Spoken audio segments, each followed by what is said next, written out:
Hi, I'm Jonathan Rogers, Game Director on Path of Exile 2.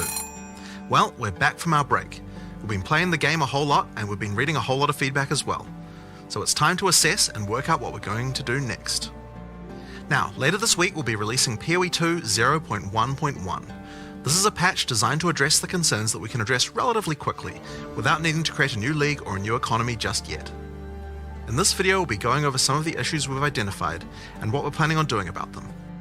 It's worth stressing that just because a specific issue isn't on this list doesn't mean that we're not aware of it or that it isn't going to get addressed. It just means that we either can't fix the problem quickly or we can't do so without the need for a new economy. One of the major areas that needs a lot of attention is the base experience of mapping. We've made a lot of changes here. First, in-game maps have received a balance pass to the number of monsters, number of chests, number of magical rare monsters, number of essences, strongboxes and precursor artifacts. You should generally find maps more rewarding than before. Maps generally specialize in one or more of these elements that they will be particularly rewarding in. Now, towers are a thing that's very important for players to run often, but we only had one of them.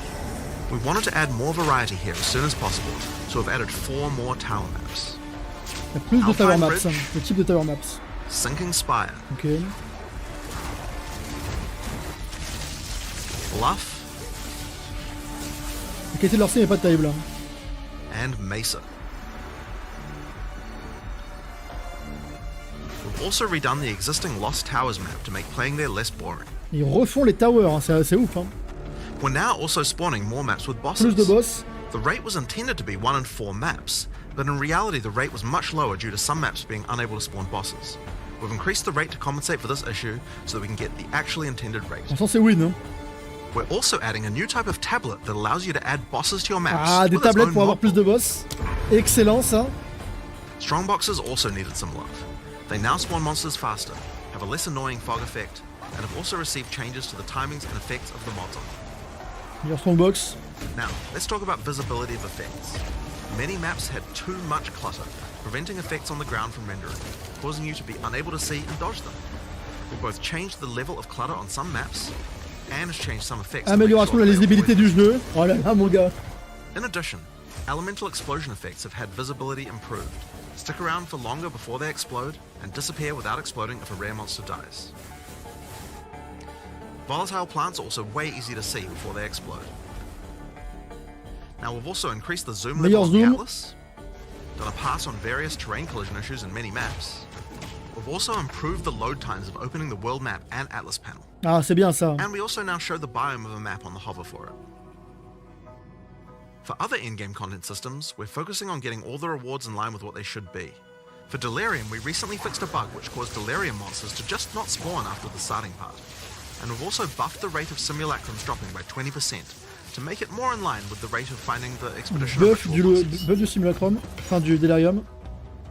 For Ritual, we've made Omens now appear in the Ritual Tribute window 60% more often. Augmentation du taux For de Expedition, we've improved the d'apparition rarity from the shops. des omens. We'll be wanting to make some more substantial changes to the rewards for this league Buff later on. d'expédition. Now, one of the major concerns that we're often seeing is that getting to play Pinnacle content just takes too long, and that when you do finally get there, you only get one attempt and don't get a chance to learn Oh là the là, boss. mais c'est pas possible. C'est quoi ce In patch order de to fou address déjà? these concerns, we're making the following changes. First, we're making the Citadel spawn closer to the center of the Atlas, and we've also added an effect so you can see them in the Ah, fog on of peut war voir les from citadelles dans le further fog of war away. This maintenant. makes them much easier Ça to change find. tout ça, mesdames et messieurs.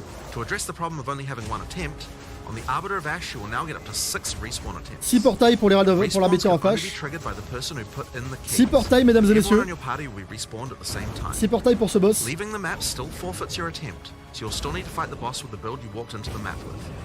Higher difficulties of the boss will lower the number of respawn attempts you get, but you should know the mechanics of the fight by then, right? Now, we'll also be adding respawns to other Pinnacle content as well over time. Another thing that players have noticed is that there are less keys from Faradin Citadels on the market, and thought that it was because the Citadel spawns less often. It turns out, though, that this is just because the boss kills players more often than the others. We've made a few changes to that Il y a boss. moins to de bring clés de it ce in line boss with parce the que ce other boss il tue les joueurs. Énorme. A lot of people have reported that many of our unique items are feeling underwhelming. Uniques are often designed to be build enabling at Buff high les levels, uniques. even if they're low level uniques. But we realize that we do need to make sure that more uniques feel powerful when you first get them at low levels too. In this patch, we are buffing a lot of uniques. Buff de beaucoup These d'uniques. changes should make finding uniques at lower levels a Et lot more excellence, fun. hein. Des And nouveaux make builds qui vont subsequent apparaître avec ça, c'est character sûr. playthroughs more fun too, when you have some great uniques to use. We're also changing a few other things to make finding rares better at higher levels too. First, we're changing mod weightings a bit to make sure that there are less bad mods. Moins de bad mods sur Another les, fix moins de is mauvais making de mods sur les high-tier rares. items no longer cull the highest tier modifier of a given mod type. This bug caused bows and crossbows to not spawn with attack speed at tier 5 rarity, and rings to not spawn with life at Correction tier d'un 5 bug rarity. aussi sur les spawns affixes. Another change we're making is to make it so that socketables such as runes can now be overwritten. Ah là là, on with peut socketables. remplacer les runes. Now, as we continue to play, Magnifique. we still find many balance anomalies with specific monsters or bosses that can be nasty if you Non mais encounter c'est n'importe quoi. This patch Quoi, ce contains studio a de pass fou? adjusting a large number of those monsters and bosses. We'll save the full list for the patch notes, but there are a significant number of changes here that should address many cases where monsters or bosses felt too hard in certain circumstances. Here are a few examples to get a taste of what kind of changes you can expect. The Silver Fist Commander roll now does a lot less damage. Moins de dégâts pour le gros singe. Plague Bearer's Detonate Dead can no longer be used from off-screen and has better telegraphing. Moins de détonate dead off screen. Forsaken Excellent. Miners throw less grenades, have improved visuals, and deal less damage. And Lost Men Zealots can no longer meteor you from off-screen either. C'est bien ça, c'est beaucoup like de changements qui vont être moins One of plus the bad. big issues for players on Item consoles filter is on the web-based console, item mesdames et filter system is messieurs. currently not working. This means that they can't use item filters like the PC users can. For 0.1.1, we'll be enabling the same system that PoE 1 has, Les loot which filters allows pour you les to subscribe consoles. to item filters on the website. For now, this will be done on the PoE 1 website to allow us to get this feature out as fast as possible. Later on, we'll improve the user experience of this and put it on the Path of Exile 2 Des grands website. malades. This patch also contains a bunch of other smaller changes and bug fixes that I'm sure you guys will appreciate. Like buffing armor and scavenge. Buff de l'armure. Showing the number of uses left in your charms, as well as an effect when they trigger. The song of the exiles. Fixing the music that Una was supposed to play in town.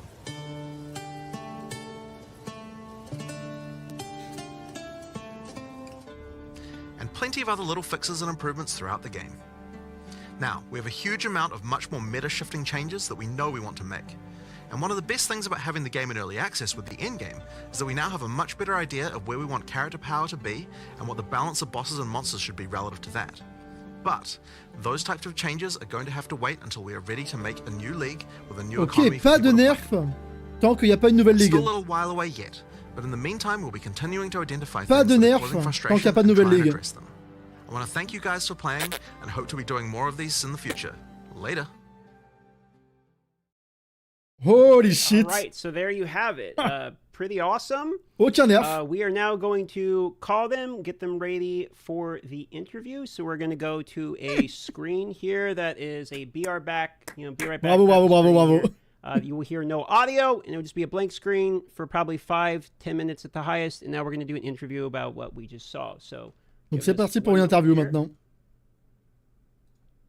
Donc bon, le temps qu'il fasse ça, on peut faire un peu notre bingo. Honnêtement, on n'a pas été très bon sur le bingo, je crois, parce qu'on a pensé qu'ils allaient faire plein de nerfs. Et en fait, il apparaît qu'il va peut-être pas y en avoir tant que ça, mesdames et messieurs. Hein. Alors, on a eu quoi? Ajout de nouvelle classe, non. Nouvelle ligue, non. Nerf de la cloche, non. Nerf rarity, non. Nerf final shield, non. Allure de craft, non. Œuf de l'armure, oui. Torquillesse des boss, non. Nouveau stash, non. Non. Non. Citadel, oui. Nerf d'Herald, non. Buff life, ils en ont pas parlé, je crois. Nerf, non. Rework tower, oui. Ça, oui. Up strongbox, essence, ça, oui. Mais pas le nerf breach, donc ça, c'est partiellement, quoi. Et le filter console. On a été très mauvais, mesdames et messieurs. Hein. Mais les builds sont safe. Il n'y a aucun nerf. Vous y croyez, vous? Pas fini encore. Hein. Là, maintenant, il y a une question-réponse. C'est assez incroyable. Hein. Ah oui, nerf on death effect. Vous avez raison, vous avez raison, vous avez raison. En gros, ils ont dit, on veut pas vous niquer vos builds que vous avez, on préfère faire les changements quand il y aura une nouvelle ligue. Donc ça veut dire aussi que il va y avoir un reset qui va arriver dans les prochains... Enfin, relativement soon. S'ils disent que là, ils peuvent laisser le jeu comme ça veut dire qu'ils s'attendent à ce qu'on ait bientôt un reset d'économie avec une nouvelle saison.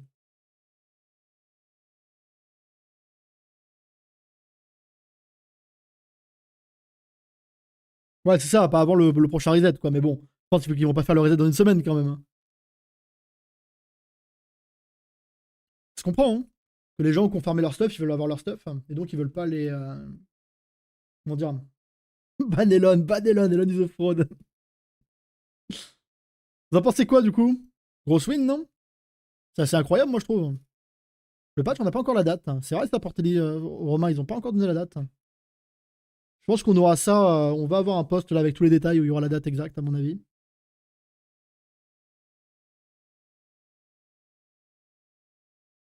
Patch archivide. Ok, intéressant, pas le mythos.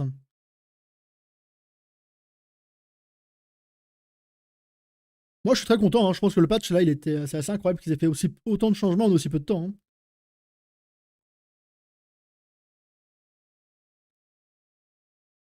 Ceux qui sont déçus là, vous vouliez quoi en plus?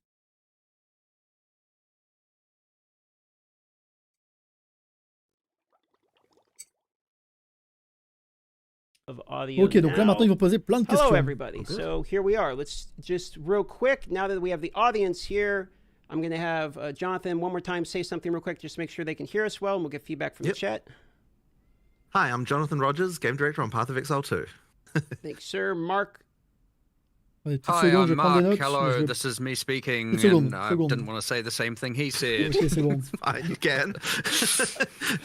All right. And then lovely co-host Gazi here. Lovely Quelques co-host. petites Mic notes. check. Mic check. 1, 2, 3. 1, 2, 3.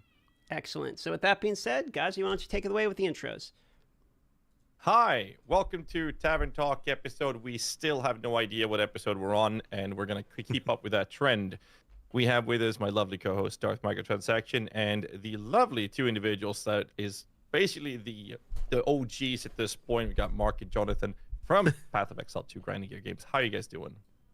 Oh, doing great. I mean, you know, like it's really good to get back into things again. We had a good break, you know, like, and yeah, I don't know. It's just nice to be back and actually looking at the problems again. As much as, you know, it can be painful sometimes, but yeah, no, it's real good to get back into things. Yeah, disconnected for a little bit. Not too long, but just a little bit. Honnêtement, je and pense now que les back, buffs des which is uniques, déjà, ça awesome. devrait pouvoir permettre de faire de nouvelles choses. But no, it was a long burn last year, so it was good to get a little bit of a break over that Christmas. But yeah, lots to address, lots to change. Excited. It Awesome seems to hear. it seems like with the break, you guys still managed to get a lot of changes in from the review video we saw. It's fairly substantial, so that's exciting. I mean, that is for the most part just stuff that we did, like, you know, last week and this week. Ils ont fait ça en 2 semaines, vous imaginez? The extra 4 maps, some of those did have some work. Vous imaginez qu'ils ont fait ça en 2 semaines? A little earlier, but for them, because we knew we needed more towers and we just didn't get them in. But pretty much all that stuff is just stuff that we're, you know, just doing, last week and this week. Like we try to move, you know, fairly quickly when we can. But yeah, the thing now is of course going to be like, one issue we kind of realized we had is like, okay, how much do we concentrate on fixing problems people have right now, and how much do we concentrate on like the next big kind of content patch? And so that's like kind of the tricky thing we have to maneuver around at the moment. Ils ont dit la priorité c'est de fixer les problèmes que les gens avaient le plus vite possible. People to have you know, like a bad experience. I kind of want to make sure that those get addressed as soon as possible, at least where we can, so that we're making sure that things are in as best a state. Like some kind of point of stability, so that we can concentrate on having the larger kind of like content patch after that. That's great to hear. So for this episode or this interview or whatever we're going to call it, we've done what we can to make sure that we let the community get their voices heard. So most of the questions we're going to go through is questions collected almost exclusively from the community. We have a couple light, for some reason, questions and some warrior questions from Darth, and we have some minion questions as expected from my side of things. But most of the questions will be taken from the actual community. So I'm just going to kick us off so don't waste anyone's time. And we're going to start with a question saying, which of the changes that has been showcased was the team most excited to be able to announce?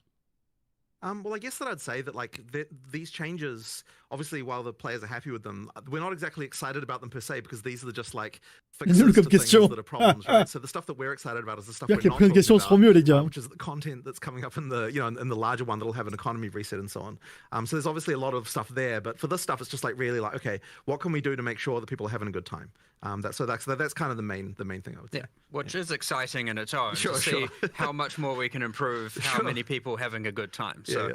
So I mean that's good, but yeah, really it's like there's no one thing there where we're like, oh yeah, this is the amazing. Bon allez, maintenant qu'on a eu la question de merde, on peut passer aux vraies questions s'il vous plaît? Sur la vitesse de jeu, le craft. So Good perspective. So one of the changes for in-game maps is the changes to, you mentioned monsters, chests, rare monsters. What impact are you guys hoping that this change specifically is going to have in in-game mapping? Well, I want this. Well, there's a couple things. It is just a general, probably 30% more kind of monsters, items, etc. from inherent maps. You get the thing where Donc on va now avoir the 30% inherent de map is trucs en plus higher dans nos maps, value, hein. and thus proportionally Monstres, the league etc. is Donc less l'autre, hein. impactful. Say Breach, which is obviously in its own universe of craziness Oh right now. But the idea is the Foreshadowing, base les map gars. is more rewarding. Ils ont and dit thus Breach, c'est adding dans the son extra propre univers en content ce is moment. less necessary for say map sustain.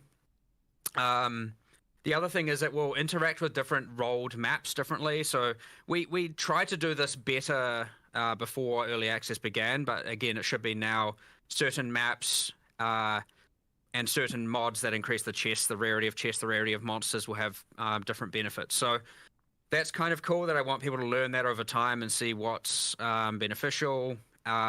Well, what multiplies better, and then you combine those things where you have this map's better for number of monsters, whereas this map's worse for number of monsters because they're multipliers. So like a really small map versus a really large map, actually before they were relatively consistent. exactement, Now that Francis. large Bien map d'accord. might have twice as many monsters as that small map, but it has the same density of monsters. So you don't just have big open empty spaces of nothing.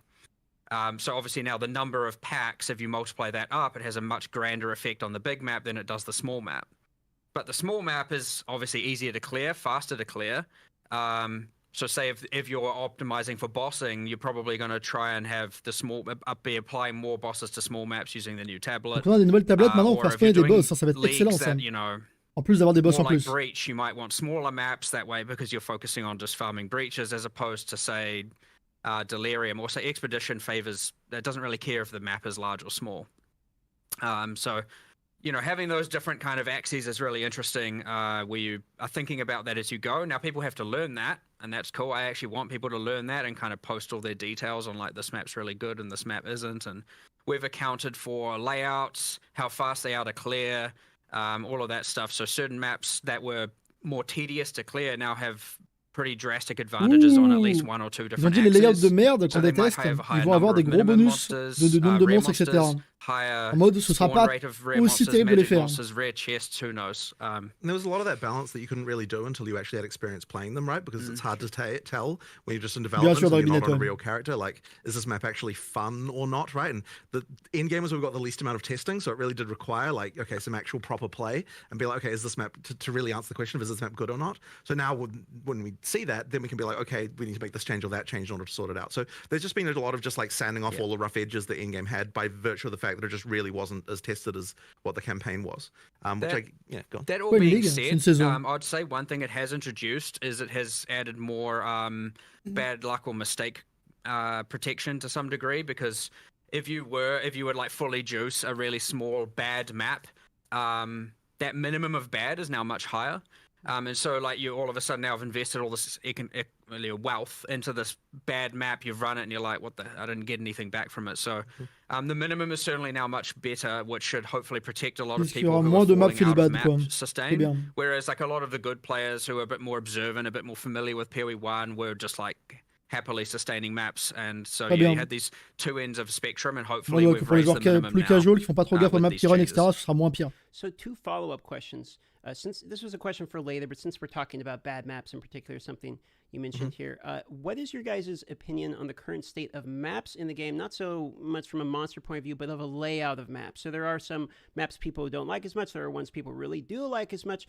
Is your opinion that you need maps, for instance, like Mire, Augury, Vow Factory? These are some of the least favorable maps. Do you think you need maps like this in the game in order to more appreciate the more common ones people enjoy? Or Est-ce qu'il y a what's your besoin, ça c'est une bonne opinion question on the ça. map Est-ce qu'il y a vraiment besoin de Valve Factory dans le jeu? amount of variety that are in the game, put it that way?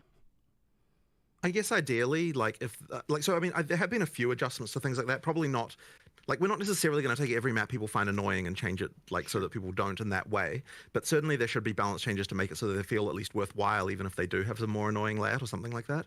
So I mean, I assume you feel the same way about there's that. some standout things. Like obviously you shouldn't have the levers that you just can't dodge roll out of and you just die, or the Levier levers are d'Augury. just spawning burning ground on them, right? Obviously this stuff is just objectively wrong and objectively bad. Ils ont dit que ça, and ils vont that changer will be ça. fixed.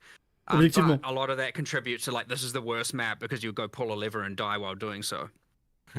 And then there's the ones that yes are just like inherently worse layouts, especially for certain builds. But then again, now using this other thing where it's like actually, well, those maps may now spawn the most amount of rare monsters or the most magic monsters or just the most amount of monsters.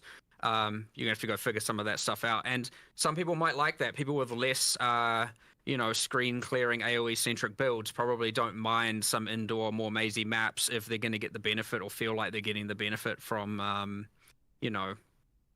more rare monsters. They've got, I don't know, more single target or a more concentrated DPS or whatever. They don't feel so bad now for running that as opposed to just running the sand spit where you can just like nuke entire screens every The bad 2 case seconds. of this though is definitely the tower map because it's like you mandatorily have to run that map, and so having that be not great is like not a good situation. So hopefully we've addressed that one. Donc ils But that espèrent was really que les urgent to tours vont address être 'cause plus it's like, marrantes maintenant à faire. yeah, it's mandatory, right? You can't Faire just skip plusieurs it. layouts de tours, plus So intéressants, that one had to be buffer en loot, sorted. etc. Yeah, turns out it's maybe not a good thing where you have to approach a room full of monsters that you don't know what they are and they're super dangerous and you can't see them and it's a narrow bottleneck and you have to run in and just die. But even so, like obviously the variety helps with that, but also the new version of that map is now based on the top floor tile set, which has like got more variety and like it's easier to deal with. So that should improve a lot of that. Better visibility. Yeah, exactly. So it more helps a lot. open, less tight bottlenecks. They're still relatively narrow here and there, but much better to clear. Mm-hmm. So one more follow-up here, and I'll pass it off to Ghazi. In the reveal, you mentioned that the boss maps, for instance, were supposed to be more common than they actually were. And so this comes to a very common question about Waystone's sustain. So what was your opinion on the state that previously was with Waystone's sustain, as well as do you believe this impact of additional bosses are obviously going to Honnêtement, moi je trouve que vous avez des problèmes vous pour sustain vos Waystone ou pas? help alleviate some of the feedback we've seen. Vous tombez à court de Waystone, vous? Moi j'ai jamais eu de problème de Waystone, hein. Je sais pas d'où il vient ce and problème. It's probably going to be a controversial thing to say, but like we don't know that there necessarily is a problem with Waystone. Non, il n'y a pas de problème, on est d'accord. Hein. So that means we have to look into, if people say that there is, then that means we have to understand why that is, because I don't think that's the experience that like we're having as we're playing ourselves. And like, so there's always this thing where it's like we want to hear what the players say, but then we always want to confirm with our own experience that like when we do what they're doing, that we're getting the same experience before we can kind of make a good decision about what a change would be. So I don't know that we've identified why it is yet that players are having problems with Waystone sustain. Tu fais le thème up, c'est vrai. Like, and this will change this obviously because there's more bosses and so on. Like that's the thing you can do. And killing bosses will give you upgrades and so on. Like that'll help with that. But I guess I sort of like I feel like we need to understand that problem more before we can really work out what exactly needs to happen. Comme tu dis, Shelter avec plus de boss en plus. Certainly more to learn there. Ça va aller les But as I maps à said mon avis. before, the minimum's now higher for sure. Right. So it can be just people running into bad specific maps that like have specific problems that someone who's. I suspect it's also just a lot of people struggling with the difficulty in dying, and like it's obviously very different if you're dying even in 30% of your maps, 20% of your maps. I mean, even 10% of your maps. It can make that difference. So yeah, there's definitely 100% more to look into there. But like, I personally, I went to from tier 1 to tier 15 maps in a total of 32 maps. And I've sustained since. And then you see the things where people are talking about map sustain. I'm like, Marc, c'est un giga de chat. okay, am I in a different universe? And the answer is probably... En 32 maps, il a été littéralement tier 15. Yes, I am in a different universe. Bon, lui c'est un gros joueur pour le coup. From a purely anecdotal standpoint of my own, I try and I'm going to see how it is for myself. And I'm somewhere else. We need to look more into this somewhere. So we have other people at the office as well, of course, and you get their anecdotal experience, but we need to look at this from a much broader perspective. But either way, what we've just put forward is an improvement to all of that. Higher maximum, sure, higher minimum, and a bit more safety for bad luck. But what it doesn't really account for right now is safety for people dying and, failing 50% of their maps or N% of their maps. There is a slightly more subtle thing going on, I think, which it's kind of unfortunate how this turned out, but effectively, because you can power through the map tiers really fast, it means that you don't get a chance to find the gear that you would otherwise have as you went through those tiers. And that means that effectively when you do, like you might be playing higher tier maps than what you really should be playing for the amount of like wealth that you found. And that means that your map sustain is bad because you're dying more often because you're kind of playing higher tier content. And that is on us because we like need to adjust that so that you only start effectively, in order to progress up the tiers, it needs to be more that we need to sort of gear check you more as you go up a little bit to make sure that you've got the gear you need before you're going up the tiers. But this is going to be a really subtle and tricky thing to get exactly right. Like, there's quite a lot to that, and that's kind of more of a thing that we can sort of look at over a bit of a longer period of time, because it's going to require some adjustments. But yeah, that's just sort of another one. But there's quite a lot of implications to all of that, and I don't know that we're quite ready to like understand exactly what would need to happen for that to happen. But that is kind of one of the issues that we're seeing, is just like, yeah, effectively people playing content that's harder than what we would hope they would be playing for the gear that they have, which then causes the deaths, which causes the sustain to be bad. So that's kind of that issue there. Thanks for the detailed answer. I'll throw it off to Ghazi for the next questioner. Yeah, next in line, we're actually going to circle back to what you mentioned, Mark, regarding Expedition, not caring about the layout and whatnot, but you also mentioned, I believe it was in the video, right? You mentioned more substantial changes to Expedition coming later. So the question is, do you have any particular examples of these things you're hoping to accomplish with this mechanic? Yeah, I can't really say what it is, but what I can say is it is intended that every league, sort of, I'd say, without promising it, because we're allowed to make exceptions. It is kind of intended that every league provides some sort of access of character or crafting power that is abnormal. And so, you know, different that you can't get anywhere different. else. Mostly character power here. So aside from the unique items, obviously they can, or Donc, sometimes ils vont don't, apporter du provide caractère character power power ou des that can techniques be de craft obtained au fur et à mesure avec les ligues. This is more about something else that's, you know, similar to, say, the instilling your amulet with a notable. You know, it's something that only that provides. It gives you more power than you would have had if you had never done it.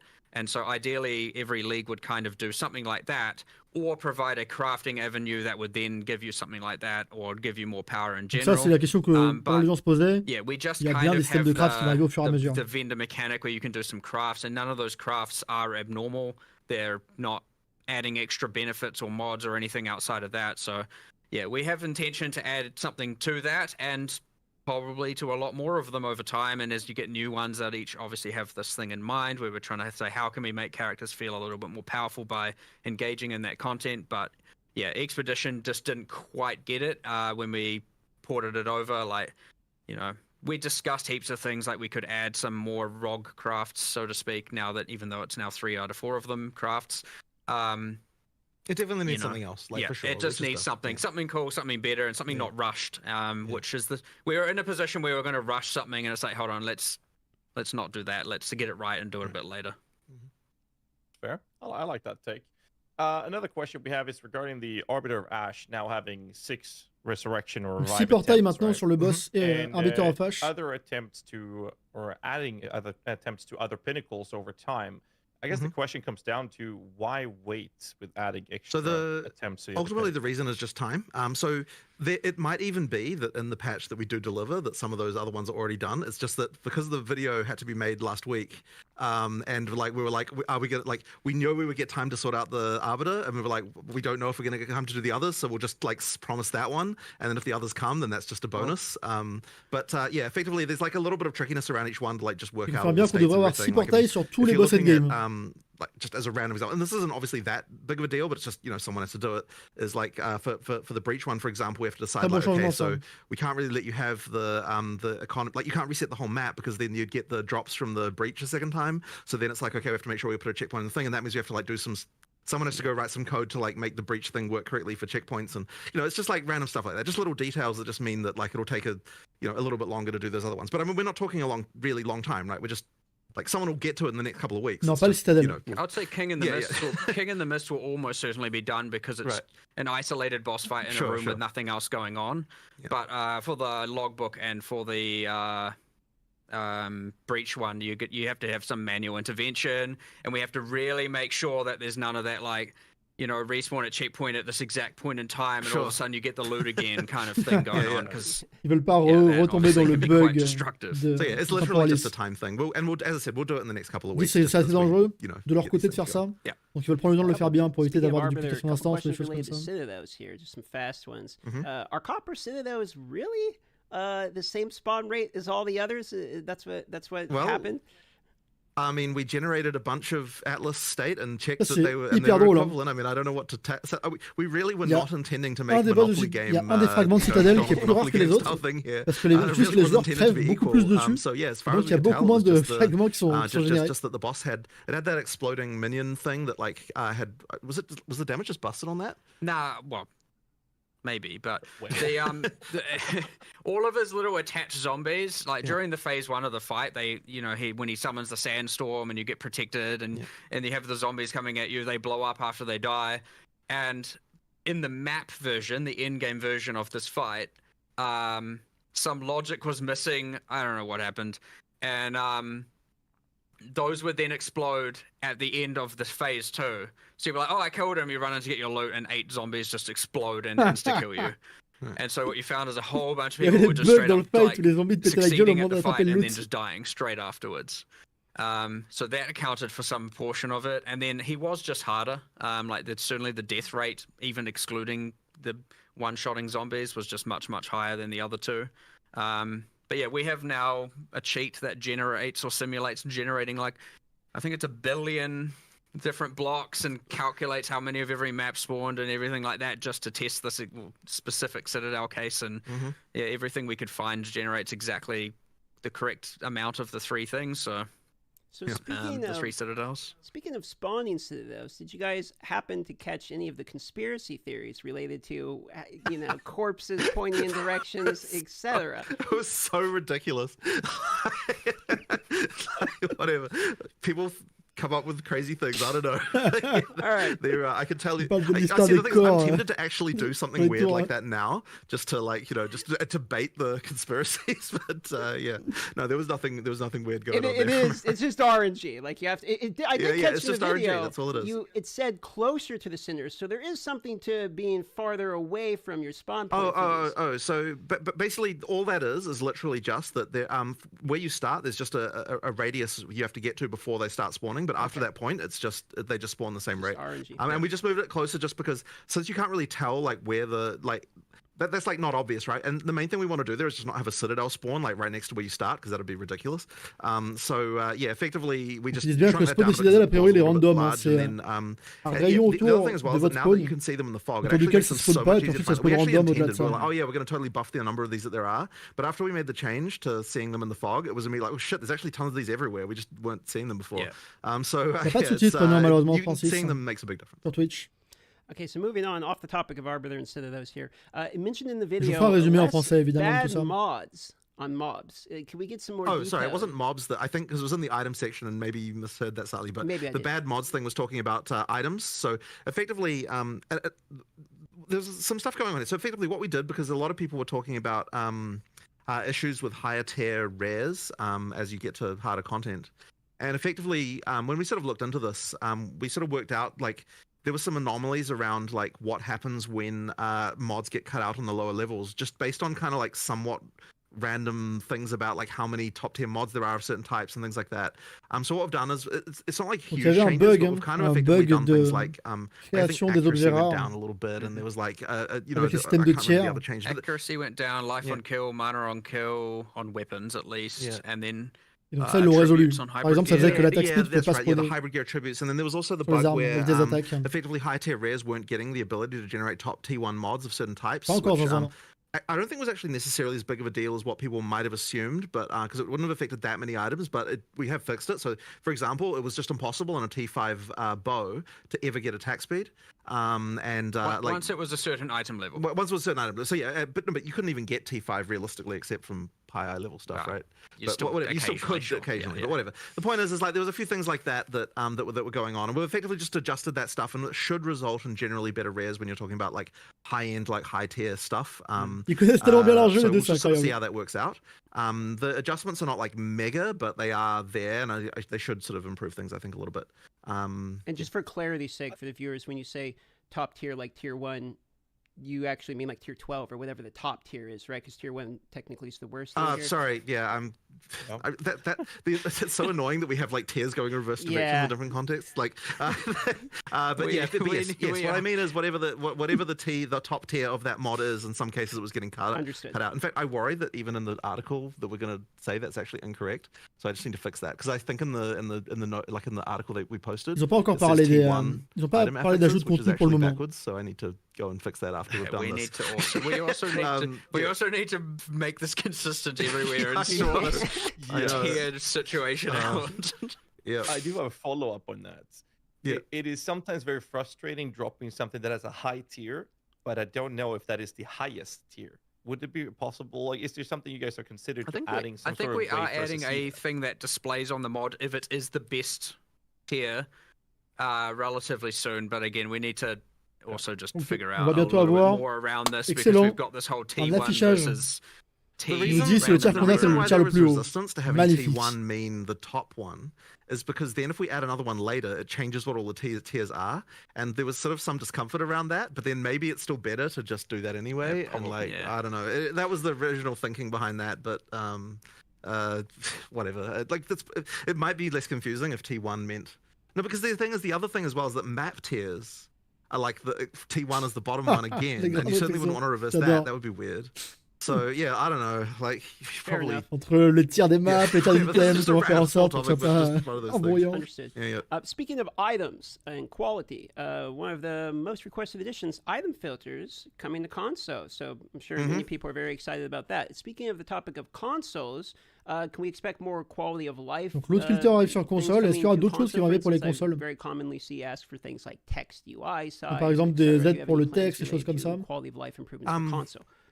Yeah, I mean, we certainly need to do more there. I mean, like I don't have any specific things to announce there, but effectively we need to make sure that that experience is good. And one thing that I know, this isn't actually technically a console thing, but another thing that we will be doing for people who use controller soon is like the ability to fast swap between controller and the PC UI. Ah, merci.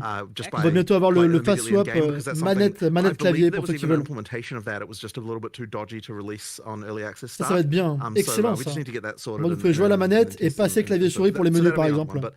Ça c'est excellent. General console stuff. I mean, look, there's just more we can do, right? And c'est attendu, ils avaient dit qu'ils le feraient, mais tant mieux ça arrive. On console, they'll be looking into these things and just making changes. The text size one, I do think needs some addressing. It's a little bit tricky because there's kind of a lot of things all through the game that need like futzing around with. So but that I definitely appreciate that. And like part of that is literally because il n'y a pas d'équilibrage de prévu pour ce patch en tout cas, Funky. This is kind of bad, but it's like in the studio we literally have like a big screen and the couch that's near it is like relatively close. It's like an actual real world scenario. People often sit a bit further away, and we probably should have been thinking about that. Yeah. Things like that just need some addressing for sure. Fair enough. All right. Putting aside bugs and tuning that is expected for early access state, there was a question I was asking about what are the players' feedback that surprised you guys the most? Quels sont les retours des joueurs qui les ont le plus surpris? Well, I know you were saying, I guess from my perspective, it's like we had a lot of worries about things being broken. We just didn't know what those things were going to be. But then you were saying before that just the level of brokenness did surprise you as far as like some character builds and stuff, right? Yeah. Ils ont été surpris par les builds qui ont été créés là. Okay. Obviously, people are going to find broken builds, but like we escaped millions into tens of millions, and then we escaped tens of millions into hundreds of millions in measuring in DPS, and then we escaped DPS into commits per second, and then like you got to this point where it's like, okay, we're just off the reservation here in terms of just, you know, when you 1 week in and someone's like, here's my 450 million DPS build that hits the Pinnacle boss for 141 million damage and one-shots in the 3-player party. And I'm like, well, where are we? Like, what happened? The thing that I found a little bit sad, and I guess we should have just expected this, is that, like, I sort of expected that the first few times people were playing the Pinnacle boss, that would kind of be a normal fight. But in reality, the first few times people played the Pinnacle boss was just completely like a disaster because like they just had some build that was because to get to the Pinnacle boss the fastest, you also had to have like a ridiculously broken thing going on, and so you just ended up with just like you don't even get to see the mechanics, and it was just like that was a bit sad to me. Ils étaient déçus qu'on ait explosé les boss à ce point-là. Hopefully, with more lives, people will actually be giving it a shot instead of just selling it off to those people who do one shot. But we'll see how that goes. But yes. The tricky thing about this has just been that, like, okay, so we do generally want, we do generally want to not do mid-league nerfs, and there was a period ne there veulent pas before faire Christmas where de we were nerfs making some au changes, milieu de la but ligue. we weren't even considering those to be mid-league nerfs because they still left things in a state that was still like very, very good. Like from our perspective, and like maybe the players would disagree with this, it was kind of like when we nerfed something there, we were still leaving it in a state where it's still some of the best shit ever. And so there would, from our perspective, we were like, well, there'd be no reason to have to re-roll your character after this change because like it's still crazy. So we didn't even really consider those to be mid-league nerfs in the same way. But then obviously there's going to have to be some changes because like, you know, there are just certain things that are just completely ridiculous. But one thing we've got now, and I kind of mentioned it in the video, is that like we actually have an understanding now of like what a character should look like. And so ideally when we do our first like true balance patch, we should be at the point where we can be like, okay, here's like these like 10 things that need to come down, but then there's also like these other 50 things that need to come up to get to that point, right? So like ideally there should be a little bit of leveling there, but we really don't want to do that kind of patch without doing an economy reset because we actually need like to see what really happens when you get a new economy and all that sort of stuff. So, and when I say an economy reset, of course, what I mean is a new league, like, gros page d'équilibrage qui arrivera plus tard. But all the stuff we're going to be looking at will be on the new economy that you know, in terms of like how it evolves that way. So yeah, that's going to be like a tricky one. It'll take us a little bit longer. But that is also what we're working on in the background as well, is just like getting all of this stuff to where it needs to be. So am I hearing that there's no nerfs coming in this patch then? Is that sort of what I'm taking from this? I mean, there might be a few that relate to things that are just completely screwed, but I mean, it is not our intention to do a big nerf patch here. Like, that is not our goal. Our goal with this is, like, fix things that are annoying people and, like, make the game more playable. Whereas the goal of, like, the sort of balance patch that's coming a little later would be like, okay, we'll have a new economy. We'll actually do like a proper balance pass where we get all of that stuff like more. Because you scared everyone with that executioner photo in the Twitter post. I mean, it looked like the guillotine was about to drop. Okay, yeah, people look into things, I think, a little bit too much. Ah, c'était pas fait exprès le bourreau. There's kind of three kinds of nerfs going on. Not on this patch. Just hold on. I do want to follow up though with the comment on the balance patch coming later, and you want to combine that with a economy reset. So is that you saying that there will be economy resets during early access on a regular basis? Yeah, so there won't be. They'll be in a new league, so you still get to keep your old characters. But effectively, yeah, absolutely during early access there'll be new. Leagues. What I don't want to say is like whether or not the league as so when I use the word league, people sort of assume that means there's like a league mechanic that comes along with it, and we might do that or we might not. We kind of need to work out what's going on there, but it'll be a new league in the sense that it's a new economy that people can play. Donc il y aura bien des resets économiques pendant l'early access. Excellent ça. Je le confirme. Would want Et people to plusieurs a make people priori. replay as well, Pas forcément avec des nouvelles mécaniques, doing all the balance stuff and mais il y aura des resets d'économie avec des pages d'équilibrage en même temps. Like significant ones without très bien. screwing Excellent. people's characters over, obviously. So you need to have some kind of thing like that in order to be able to do that. Just going back quickly, we have a kind of few classifications of things we do address when it does impact balance, and we are trying to be ultra conservative, but if it is bricking instances, as in it is just absolutely tanking instances, affecting the performance and thus affecting the performance for other users, we almost always have to address it. You can't just let that be. Now we obviously try and reduce the impact on the server, generally because of some sort of infinite loop or anything of the sort like that, or you know, something happening per frame that shouldn't happen, and all of a sudden now. You know, like if you're getting the server frame rate to be like 1 FPS, on gardera nos persos sur un reset économique. C'est juste qu'ils ouvrent une nouvelle ligue. So that is something that we will. On pourra recréer des persos à partir de zéro. But ideally, mais ils ont dit qu'on gardera nos persos. It still leaves the build perfectly viable. Ce sera une nouvelle ligue qui sera ouverte. It's just that it's no longer completely destroying what's going on. The other things where it does nerf and has an impact is, of course, when there is simply something clearly not working intended. So, like an example of that.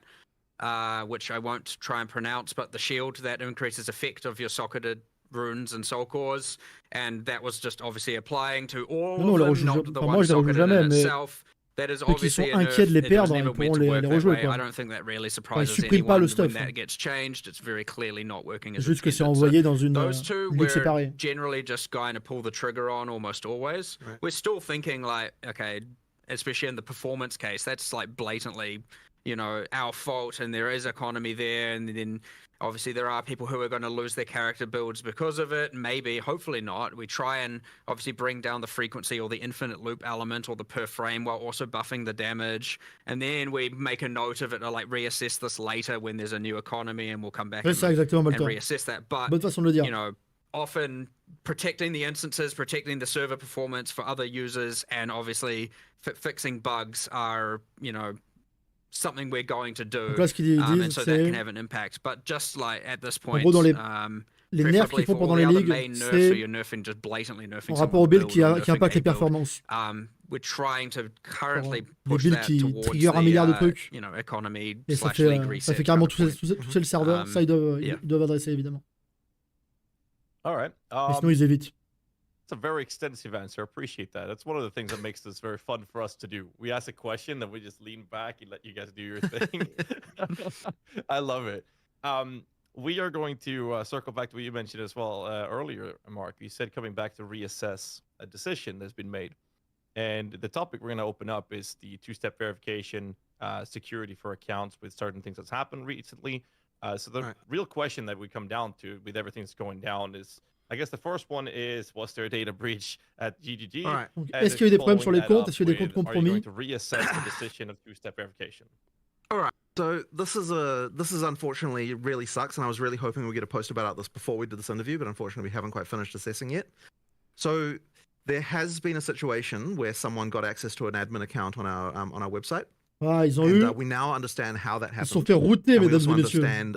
We don't fully understand the scope of everything that occurred here, but we're sort of in the process of like looking at logs and so on. And there was a few really shitty things that occurred here that I'm very unhappy about. So the first one, just to say this, is that the thing that happened here was actually kind of the same thing that happened a while ago when through a Steam, effectively a Steam account was compromised through Steam support. So effectively what happened is one of our administrator accounts had a Steam account associated with it. And this was a Steam account that the person who had it attached didn't really kind of know. I mean, obviously they could have checked, but like they didn't really consider the fact that this was like this old Steam account that they don't even use anymore was attached to their admin account. And so effectively what happened was that got compromised through Steam support. So I don't know like all the details exactly what happens there, but effectively what happens is that like they are able to somehow provide like details that they managed to find on someone, like the last 4 digits of their credit card information or whatever, through that they get through some other kind of means, and then they provide enough information to Steam support where they're able to get Steam to change the credentials on the account, which happened without us noticing, because once again this was an account that this person doesn't log into, so there was no they didn't realize that this has occurred. And then another thing. This was compounded by the fact, and this one was really, really crap, that whenever a customer support person makes a change to an account, there's like an audit log, right, of like all the actions, like the events that they've done. And this effectively means that like when we investigate like, hey, what's happening with this account that got compromised, like we obviously look at the events and see like, hey, was there anything, like what happened here, right? Did someone change a password? Was something going on with that? And there was actually a bug where the event for setting a new password on an account was incorrectly in the back end labeled as a note rather than like an audit event. And what that meant was that notes are things that like customer service can add to people's accounts and they can edit them and delete them. And so the password change thing being a note could be deleted by a customer service person accidentally rather than being permanently there in a way that no one could change. And so that effectively meant that what was happening is the person who managed to get an account, they were compromising the accounts by setting a random password, then deleting the note afterwards to say that had happened. And so when we would look at accounts, we just wouldn't see this. And so it was like really not obvious to us that what was going on there. So I don't have like full information yet about exactly the extent of everything that happened, but what I can tell you is that 66 notes were deleted.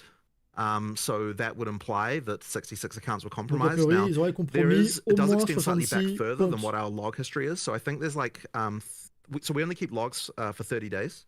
And that's like a whole, privacy rules around that stuff means that you kind of, that's log retention. Now there were 5 days before that where the account was compromised. Ce qu'ils font, c'est qu'ils volent les currency pour ensuite les vendre of PoE2. Sur le marché gris. There were the 5 days back in November when we don't have logs for, and then after that point there were 66 accounts that were that had notes deleted.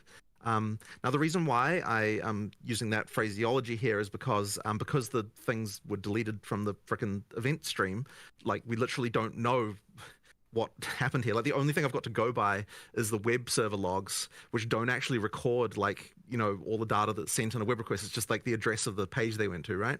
So effectively we can see like basic information, but because the thing itself that they were doing involved deleting the frickin' records of the fact that they were doing it, meant that like, you know, yes, it's unfortunately very difficult for us to track down full information about this. Now we are going to be posting a post with like all the information that we can possibly gather, that we're sort of still gathering. And we were obviously initially very afraid that there'd been some kind of larger data breach here, where like they would somehow had access to our servers or something like that was going on. Like because we had no idea initially, right? So we're kind of like, oh shit, you know, what the hell's going on here? But now that we've understood that the vector was via a Steam account like that, it kind of means that like effectively what they had access to was the same stuff that customer service had access to, and all of that stuff is logged except this one thing that was not like logged due to this other thing. And then since then we've also added a bunch of extra security stuff that honestly should have already been in place around this to sort this out. So all of that is to say that like, yeah, we totally fucked up here with like security stuff on this account. Like we're certainly not going to have any Steam accounts linked to, like we're going to audit and make sure that there's no Steam accounts linked to any customer service admin accounts any longer. Like that certainly needs to not happen if there's going to be this kind of attack vector. As well as we've added a few other measures that, you know, to just make sure that this sort of shit doesn't happen again. Je suis impressionné, so, yeah, all of that really sucks, and especially because, like, yeah, as I said, just due to the fact that the stuff about it is deleted, we can't like easily find out what even frickin' happened. So there's going to be more investigation and working out what's happening here. But yeah, that seems to be what occurred.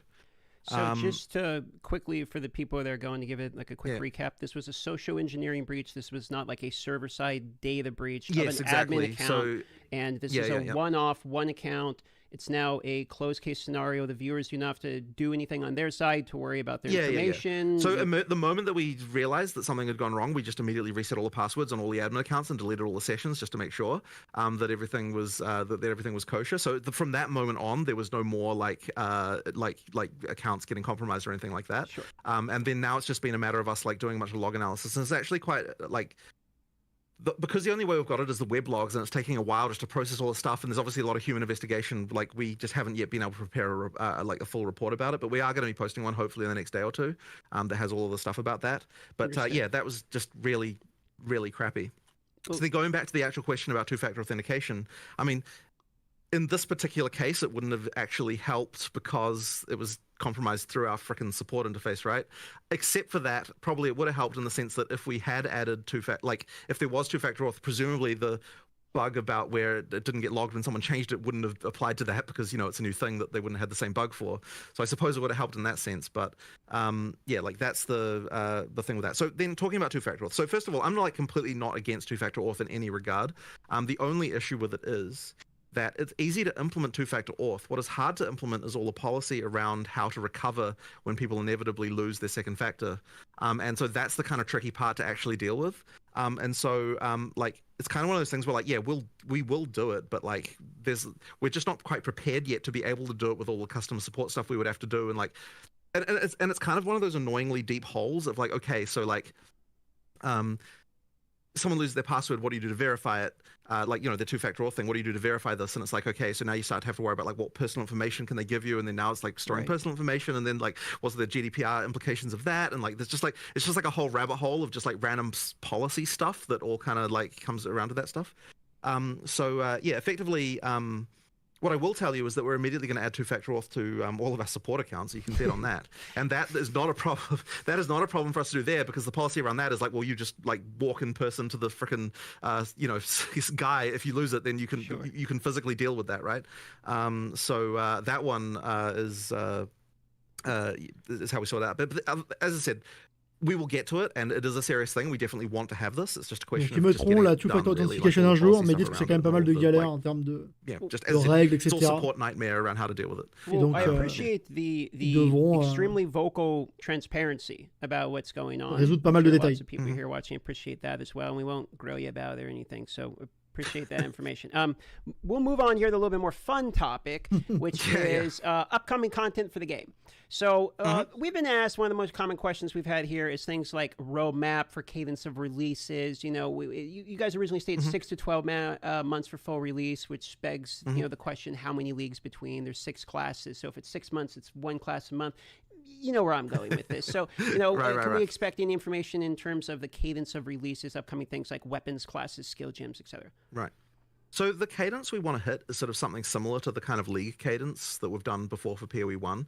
So, like, that's like, I think that it works. La question sur la cadence. Things work the à best laquelle when le you kind contenu of va got, like, sortir. you know, like releases that are fairly large, that like have a significant amount of stuff in them to actually bring people back and play and so on. So you can kind of expect a similar thing like that. For the actual like what is going to be in each release, obviously I'm not going to talk about that because, you know, we'll save that for the live stream and all that sort of stuff. But effectively, yeah, I mean, like that's kind of what you can expect. That being said, there's also a thing where like so we want to be able to do the balance patch, addressing the balance issues that we've talked about as soon as we can. But in order to do a patch like that, you need to have enough content in it to be able to make sure that you know, people actually come back and play it and like, that sort of thing as well. Like you need to be able to make enough changes and like add enough content that it's actually exciting. So we're going to work towards getting a like a PoE 2 sort of new league with new content in it basically as soon as we possibly can. Like so we're like I can't exactly say a date or anything, but like we're gonna rush for it, right? Like we're gonna really try and do it because we want to get to that point of stability of the balance that we're sort of happier with as soon as we can as well. So yeah, as I said, not going to say a date, but basically just. Look, we work reasonably fast. We're going to try and get it out as quick as we can. Hopefully we get that relatively soon for you guys. Okay. So I'm just going to go ahead and assume that the new acts is going to be involved in this. But I guess a little extra question to that when we talk about Act 4, 5, 6. Is the plans to add like one act, or are you guys? Yeah. So this is honestly one of the freaking hardest questions ever, right? Like this is actually something that we've discussed back and forth so many times because. Like, est-ce qu'ils font les actes un par un? If you're talking about it from a pure storyline perspective, like kind of what makes sense, like, so there would be so imagine we release one act, right?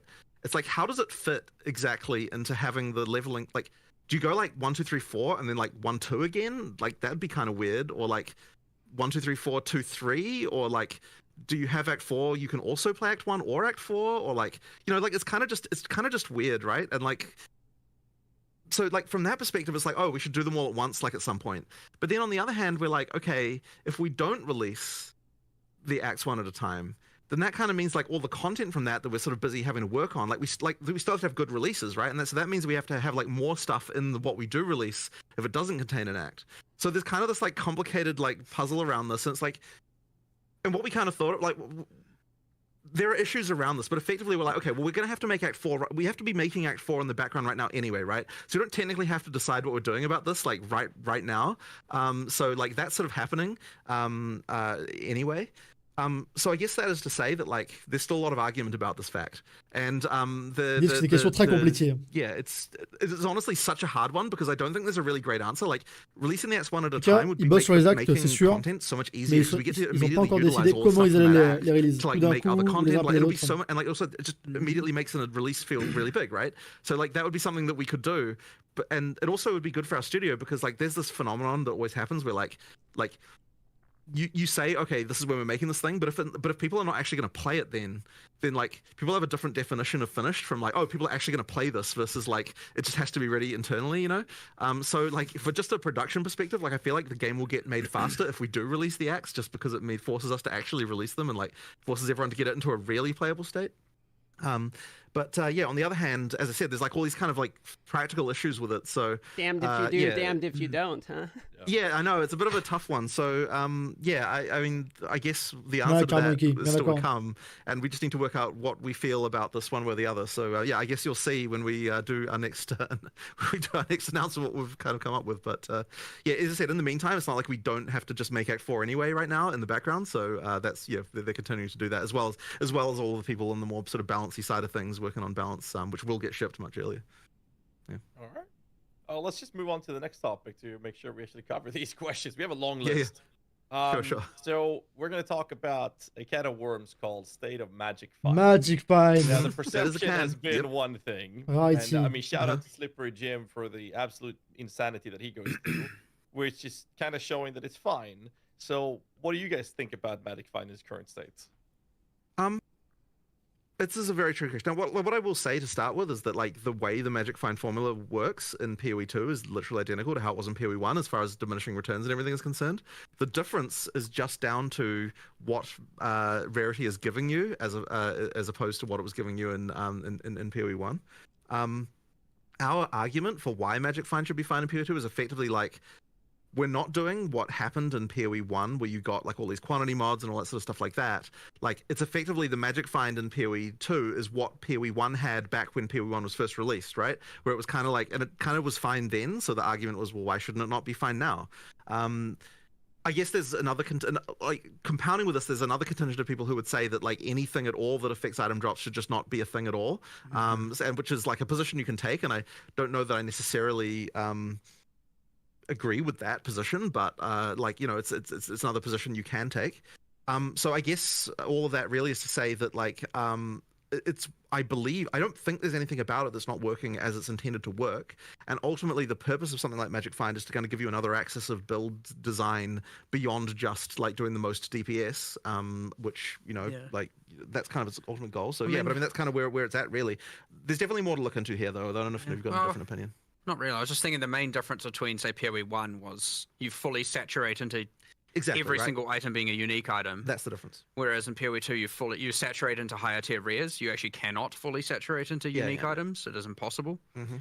So yeah, it certainly holds different value. I don't know how. But then again, I suspect a lot of the audience who are finding Magic Find to be a problem would find it a problem in both games, which, again, completely fair perspective to take. I don't know. There's a little bit more to look into here for sure. Like, we come back from holiday and we're like, all right, Ce qu'ils disent, c'est que le Magic Find marche comme prévu. Que c'est un axe sur les builds qui est pensé pour chaque joueur doit s'équiper en Magic Find. En gros, si vous jouez sur Magic Find, c'est comme si vous disiez je joue sans résistance. Alors, si ça vous amuse, faites-le, mais le jeu n'est pas équilibré comme ça. Si je résume. The great service. There'll be a lot of people who just disagree with that. He says it's fine. There'll be a lot of people who disagree with him as well. So yeah, we just need to look into this a bit more. Moi, j'ai pas de problème avec le Magic Find. But personally speaking, I don't think it's a problem currently. But I might change my mind as well upon reading all of this and looking into it more. So je vois dans le chat, c'est clivant. I don't know if you... Okay. Oh, sorry, I didn't mean to cut you off. You can continue. No, you go for it. Sure. So a follow-up to this is, comme sur des deux, the c'est state ça. of Magic Find is a question. Specifically, do you have a belief on how you believe it's influenced the economy? I'm seeing a lot of comments sometimes when I'm live, people like Magic Find's the reason, inflation's the thing, etc. So what is your guys' belief Est-ce que le Magic Find ruine l'économie? Actually making an impact in the current economy? Actually, there's another difference from PoE 1, actually, of course, is that Magic Find now increases the tiers of currency you find. Yes. Which, I don't honestly think that we have an informed enough opinion on this topic, actually, to be fair. I don't think it's been our primary concern like this week because of the fact that like there's other things that we think, you know, like we really wanted to make sure that the actual play experience is prioritized as the main thing. Like that's the kind of, you know, our focus right now. Which, I mean, obviously this affects it, but it's kind of like something where like it's a slightly longer term concern. So it's something we need to definitely investigate more. But yeah, it was really like that map playability and like making sure that, because like, I mean, when people are dying to things that they think are bullshit and stuff like that, that's kind of like something that we were more concerned about. So that's I would say we need to definitely do more. We need to form an opinion about this before we can say more about it, I think. How about I phrase a question like this then? In PoE 1, item quantity was removed, which affected currency. In PoE 2, you now bake that into Yeah, I see what you mean. Yep, that's a very good point. What is the reasoning for reintroducing quantity that you made a decision to remove in PoE 1? I don't think that we looked at that as reintroducing quantity, but you are correct that it does increase the quantity. Well, okay, it's not that it increases the quantity of currency; it increases the type, the tier of the currency you get, which you would look at that as quantity because like you don't care about like whatever transmutes are dropping. You only care about the higher ones, and so as far as you're concerned, that is quantity. So I would say we just didn't really look at that as quantity, but you know, you're not wrong about that, right? That is true. Well, it's certainly going to be a problem if it is perceived as that having enough rarity is the only way to thus have enough currency to say roll your maps effectively sure. and also have enough to spend on gear and whatnot. Like Right. that's certainly a problem. In which case some adjustments probably likely do need to be made. But again, we're just speculating now. We need to look into this a heck of a lot more in order to get an actual Il informed dit qu'ils decision. ils ont pas une opinion That's fair. I extrêmement do solide have pour le one moment. last follow-up on it, and it's a discussion we Ils vont had devoir 4 or 5 years ago with Chris faire des Wilson, simulations. and the Beaucoup topic was regarder actually l'économie. about currency drop as well. And the comment was that the numbers were fine on GGG's side. En The SSF, numbers comme look tu dis, fine. pour It is Link, accurate. You are dropping more currency than ever. C'est un gros sujet, effectivement. But the numbers didn't matter when the perception of the community is the direct opposite. So how do you think about tackling that specific conversation when the perception is completely opposite to Pas de date what's seemingly exacte. the reality of things, right? So are you saying that the community perception is that currency doesn't drop enough? C'est ça le mot, ouais, tout à fait. It's the perception is that rarity is a mandatory stat. Oh, sure. because of the No, yeah, pseudo well, quantity. absolutely, right? Like, look, if the community feels that way, we should absolutely look into it and do more about it, right? Like, but bear in mind that, yeah, I sort of often say, you know, like when the community has a problem, this is an invitation for us to understand the problem and then for us to address it in the way we want to address it. And that way isn't necessarily exactly what the community is saying, but it's just effectively like, I do want to keep doing things until the community is no longer unhappy about it. But that may not necessarily look exactly like in the form that they're expecting, if you know what I mean. So yeah, we have to look more into this. That's absolutely the case, right? And we can tell that because of the fact that people are unhappy. So yeah, we will look into more into it. So, speaking of unhappy, we're going to get into state of melee / maces. Les is villes the mêlées. next portion Et les of grosses the masses. questions here. So, let's talk about warrior and maces. What are your guys' feelings currently on the state of maces? How do you want mace skills in particular to function in Path of Exile 2? Obviously, they're very long cast times. Movement of mobs can be very quick. You can get stunned, interrupted. On the tree as well, there's many nodes that literally reduce like attack speed in order to gain other things. So more or less, warriors in a position where a lot of the people feel like it's clunky, too slow for the current in-game play loop, or warrior feels like maybe the first class designed when the vision of PoE 2 was fairly slow. So De manière what très is your diplomatique de le guys' dire, hein. response as to the state of mace skills, and where would you like to take it? Well, our first question I would have for you is, do you think it's a problem during campaign or only in endgame? I would say it is more specifically a problem in an exponential ramping as you continue the game until you hit a point where there's Pinnacle bosses, and then you can kind of one-shot Pinnacle bosses with some of the setups currently. So there's a mid portion of the middle to later in-game in which it feels like a problem, specifically because you have things like volatiles that actually track you, and if you stay in position, you're heavily punished. So it seems counterintuitive to the design of some of the mobs. I do think that there is a problem in in-game here. I'm not exactly sure what we need to do about it yet, though. Okay, confirme. I'm glad to hear you say that it's an in-game issue and not a campaign issue, because I have to say that my experience playing Warrior through campaign le is actually warrior that it's dans fine. l'endgame, But I did hear a bunch of ils people sont talking about enfin, that as if sont that was not conscients fine, and I think that it is. que Like, I c'est think, clunky, c'est trop or at lent, least I etc. can't reproduce the issue during campaign if that's the case. So really, it is more of an in-game Merci issue. And I beaucoup, don't know that I've Lupin. got a solution for you right now, but yeah, Également like Camus, merci beaucoup. we do Pour les- need to, pour les like, subs. once again, it's Merci one à of vous. those more subtle things that we need to look into, and I suspect that the big balance patch will be looking at that a lot more. There is something about the warrior that doesn't scale in the same way that some of the other classes do, I believe. But that we sort of need to understand what the other classes end up looking like as well a little bit to understand that as well. But Donc, ils vont regarder, yeah, hein. I don't know if you've got any more. Il y aura des different opinions about équilibrages dans Well, ce I sens-là mean, the par attack rapport à la speed mêlée. is a big part of it, right? You obviously have that is a multiplicative axis that every other cast speed or attack speed is a multiplicative axis every other, or I guess comet trigger speed that every other class is getting, and the warrior has a deficiency in that. And even if you were to get it, yes, obviously there's the fixed attack times which don't scale. It's probably a combination of those are too punishing, or there's too much of them, and there's not enough attack speed available. It'll be somewhere in that region for sure where we have to make some adjustments, and it probably won't even be that drastic to get it to feel right. Donc ils vont bosser sur le warrior, hein. and of Ils vont bosser course, sur le like, guerrier. It is Ouais, les, easy to compare it masses, hein. to, especially, I know you said more like late mid to mid end game thing, but like when you look at the Pour like, essayer de top rendre end, ça it's very plus easy to sympa à compare jouer. it to the absolute Particulièrement en insanity that endgame. is like, you know, Pillar of the Cage God with Hoa and all Sure. of that, which is just ridiculous right now. It's very easy to compare it to that and be like, well, Warrior will never be viable.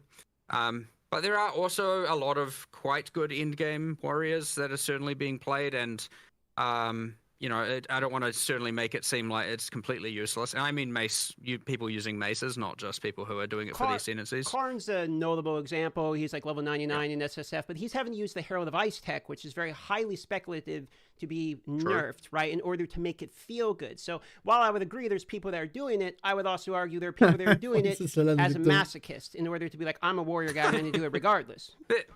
There are also others, maybe not that advanced and not that far up in terms of her level. But yeah, sure, understood. Like, it's certainly on the weaker end at the end game, like, without question. That being said, I don't think it will take too much to get it there. But yeah, again, it's part of this massive balance, you know, recalibration we didn't need to do now that we've seen the state of everything. Right. Warrior or mace skills are certainly on the ones where you're going to do a lot more bringing up than you're going to do bringing down. You know, aside from things like, you know, the Hammer of the Gods just in one shot with bleed and then the boss is dead and you don't do anything, right? You get those anomalies out there where it's like, yeah, they're going to die in one shot no matter what.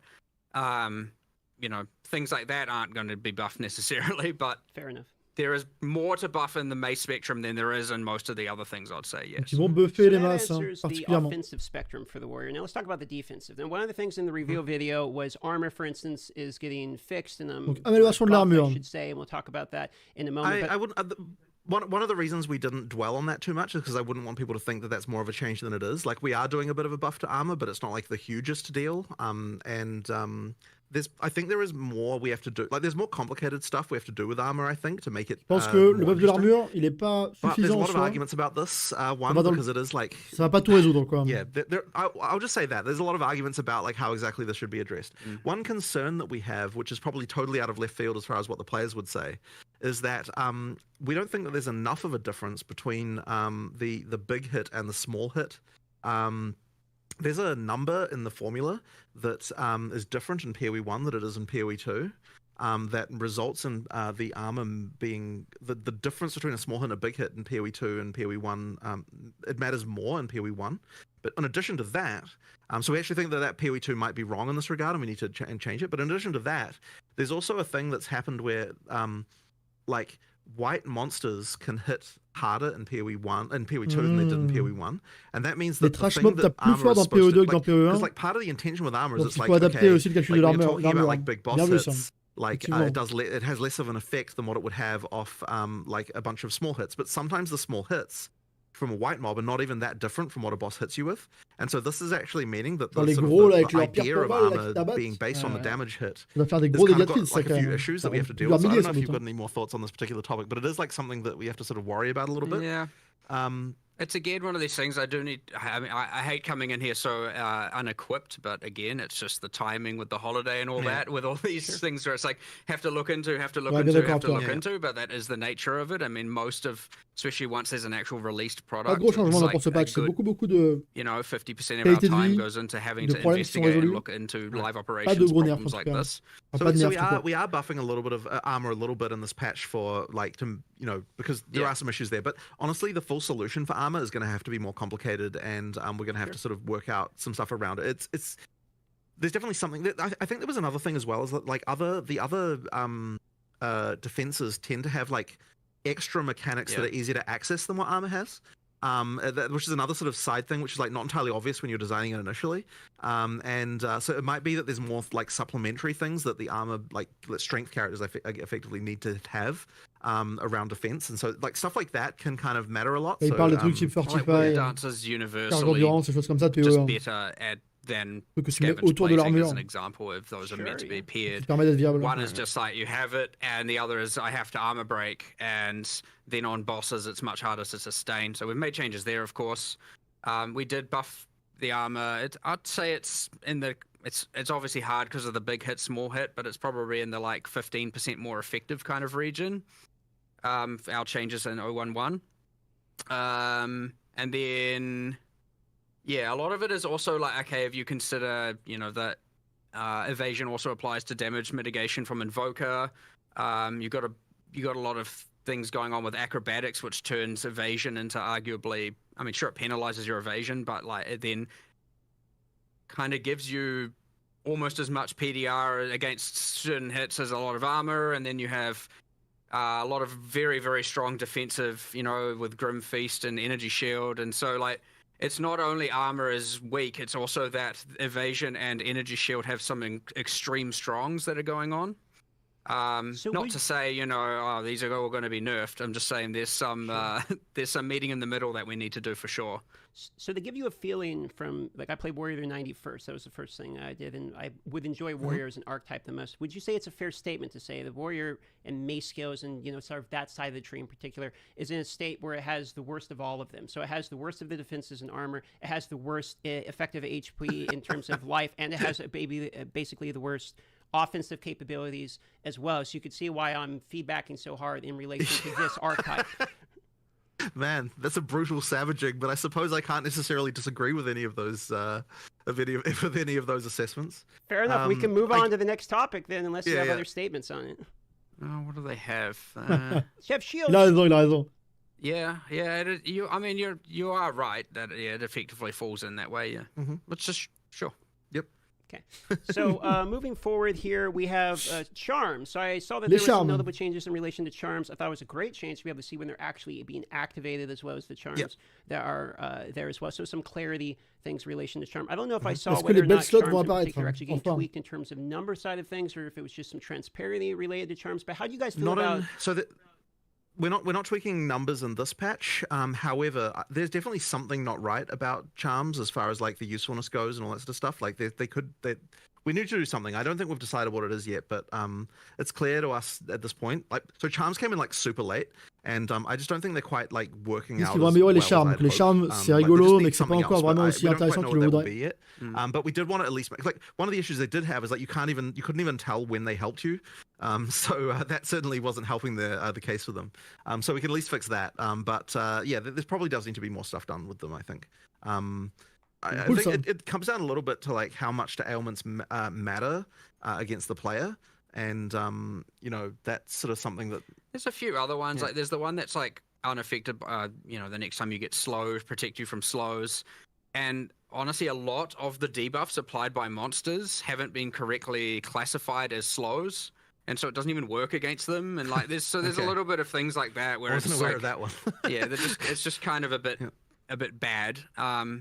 But yeah, there's a balance there of like, okay, most people have one slot, and then you got these mandatory mods to get more. But I don't think you get enough charm slots. Just like I feel like you barely find belts with the extra slots, to be honest. I agree. I mean, we really just didn't finish. I mean, we increased the weightings. We've had patched that in since release. Yes. Oh, okay. Can't remember what patch it was in, but honestly, we're not all the way there yet, for sure. It's one of those things where it's not like ruining experience for players, at least. It's like, just an underwhelming thing that needs some love, for sure. So it's not exactly number in the top 10 of the hit list, but like without a doubt, I would expect to see improvements around there in the future. Le nombre de charmes sur les ceintures. Ils disent que bon, ils savent que c'est décevant, mais que c'est pas un truc qui ruine l'expérience. Mais ils le savent. To Crypto Unique when it comes to the topic of charms. So this is the whole, like, if you have a unique belt, you Yeah, only right, have right, one. Ouais, la race. question, Yeah, est-ce qu'on met des charmes sur les ceintures uniques? I also just want to add more slots outside of unique, so more on the tree and other ways to get them as well. Sure. So you don't necessarily have to, because like there's nothing. I think at the time we had it that like you couldn't have more than 3. Like internally it was implemented that way, and now it's like you could have 50 slots, plus 1 slots, but you'd only have 3, obviously. So we can give away a lot more +1 now and plus whatever we want all over the place. Dans la ceinture aussi. But yeah, Comme ça, I tu peux avoir mean, une ceinture unique that et is avoir des a plus way, charmes yes, ailleurs. that some unique should have it, and probably more on the tree, more in other ways. I have to have a look at it, but yeah, there's probably no harm in it now, at least. All right. We're going to move over to another topic, which is, speaking of belts and trading the unique belts, for example. State of crafting and future plans. craft, is also mesdames et involved. messieurs. So I'm going to start with crafting and future plans you have there, and then we're going to talk about trade. So the current state of crafting is very different from PoE 1. The perception, again, to go back on that in PoE 2, is that you're not actually crafting le craft unless it's est raw très pauvre. crafting. You're actually just pulling the arm on the vendor machine, on the gambling machines. So what's the state Ah there bah ça, of le future conso, plans? c'est les hack and slash. Hein. essayer de trouver les affixes sur son stuff. I don't know that there's a huge amount we can say about this right now. Donc le craft. Unless you've got any particular thoughts that you think you can go into. I mean, like Well, one there's thing, just- of course, is that PoE 2 just has less crafting systems than PoE 1, just due to the fact that we add these typically with leagues and so on. So there's just less going on, which means that if you're like a PoE 1 player, then you're going to see less complexity there, for sure. But I don't think that's exactly what you're getting at, right? Like, I guess there's some theory. I mean, effectively, what you're saying is people want more determinism, right? Which is like a continuous, endless thing that like people. There's a fine line there, Yeah. and we're on the certainly more on the slot machine side of that line, like without a doubt, obviously, right? And there's more we need to do, I would say, to get towards that line. But that's our line that we determine. Not that I know how to describe that, because there's plenty of people who are just going to be like make everything fully deterministic all the way. I mean, before we released, we had for a while a system that involved like deconstructing mods and then putting specific mods on items and so on. And like we just kind of like no one like with a system like that, we were never able to get it to the point where both people who played the game were happy and like we could be happy as far as like what it would let you do. And that like Ouais, tout à fait, Jambon. Ouais. there's still something along those lines we might be able to do one day to kind of work that out, but we just kind of haven't really hit it yet. The socketables were kind of supposed to be the thing that was you had full control over, that's like determinism, and so that like Which has a lot of room to expand over time. sure. like, So there's a more stuff you lot. can do there, but I guess because people see that as supplementary, they don't even necessarily see it as part of the crafting system, which is kind of interesting. Yeah, like it sort of replaced the crafting system in a way, but then as I said, people don't really see it as part of it. So Ouais, mais c'est vrai yeah, que bon, les I ruines, don't c'est know, like, I mean, littéralement la crafting bench. Hein. yeah, I guess the thing is we just have to find a way to do more things that make people feel like they have more control without actually sacrificing the pour les anneaux, without les making it amulettes. too Et easy pour le to reste, just get oui. the best shit, which is obviously always the concern, like making sure that there's still enough room for there to be items that are significant, like that are better than other items. So I mean, yeah, that's kind of where we're at, I suppose. The other thing, of course, being it is important that to make sure as we add more of this determinism or get towards that line, that we don't then just immediately devalue all item drops on the ground, right? Because that Voilà. creates a different problem when Exactement. now all of a sudden you don't really care about what you're pas finding, or you're dévaluer le only loot. caring about normal items you're finding, or you're, Craft, c'est trop you know, puissant. you create a different problem by doing that for sure. And there is an argument, certainly by people internally, that PoE 1 got to the point of that being a problem, where you no longer cared so much about what was on the ground because you crafting would always get you something better. Yeah, like that. En gros, ils There's a veulent pas concern, for revenir à sure. l'état de PoE1. But yeah, I guess that's kind of Ou just our overall, just like les rares nebulous tombent par cloud terre, on n'a plus thoughts rien on à this foutre matter, parce que le craft without est really tellement getting puissant. into too many specifics, I suppose. Que, Yeah, I mean, I guess I don't know if you've got anything else you Well, want that to say being about said, it. if Les we loots les add plus more, intéressants par terre. if we're adding something to Expedition, we don't know what it is Sure. necessarily, or what it will do to the C'est l'inquiétude thing. qu'ils ont en tout You cas. know, and then we're adding, you know, what I would say, you know, greater essences are too rare right now. And what else is there in there? Hello, Romy. I guess like there's certainly room to expand on the Omen system to do more there. Of course, people would argue then they don't want Donc, ils vont améliorer le that craft, to be mais the toujours prudemment. crafting system to be résumer. gated behind ritual as opposed to core drop, which is then another consideration to make, and you get this cascading series of questions and stuff we need to answer, of which you know, need to I think think about it that's- more and look more. But yeah, certainly there is the feedback Ouais, of like exactement, the vas-y. crafting is too slot machiney, is something we're listening to and we have seen, and it is I'd say that is more towards our top 10 list of things to discuss and solve sooner than later. C'est assez prioritaire pour eux. I think that L'amélioration du craft. deterministic crafting is always something that's very sought after and popular. But I feel like I might be out of terms here, but my own personal perspective, I'll say that, is not the lack of deterministic crafting per se. It's lack of options to craft with. Because the slot machine crafting, we have that in PoE 1 as well. It's called Exalted, it's divining, and you know, whatever we're doing with the sure. items. It's not deterministic crafting. Yeah, exactly. Harvest. It's not deterministic crafting that's lacking. It is options to do something with the actual items. Because right now you drop an item, and what you can do is annul it or exalt it, or you can pop some chaos orbs. And the meta crafts, which are, you know, behind the Ailments, that's a different topic, which we're going to tackle in a bit here. We talk about trading. But the crafting has less to do with deterministic approaches, but rather giving us options to work with on an item to make us actually craft it, even if that means, RNGing the next slam or something. Right. And if that's the case, then more content will get you that, because that will just that will solve itself over time. Right. Because as we just add more stuff during early access, there's just going to be more and more of those kinds of crazy systems. But we'll make sure that, like, I say over time, it's not like there's something inevitable about it for sure. But because it is a bigger problem now, we would make sure that we try and ensure that as we're adding more content, it is leaning towards adding more options there and solving these problems that people have, as opposed to just like, I will do something cool and maybe it does and maybe it doesn't. So we'll have a lot more problem solving, designing, content created by more towards solving the problems, as opposed to, when you're at a point where you have so much content, a lot of the time you can be like, what are we going to do? Let's just make something cool and awesome. Whereas here it's going to be like, let's look at problems to solve and create content that comes from that. So there's like kind of two ways of coming up with the content, and certainly this is one that will be a problem that we're looking to try and solve by doing that, for sure. That's fair. I'm not going to go too deep into it, but following up to the state of trading, I mean, obviously we have trading being in its state that it is, but there's the volatility problem of the market's economy being player-based. For now, we have a golden standard of trading divine orbs, which quite literally holds close to zero value in terms of actual player usage outside of a handful of specific unique items, and is representative of trade power in the community.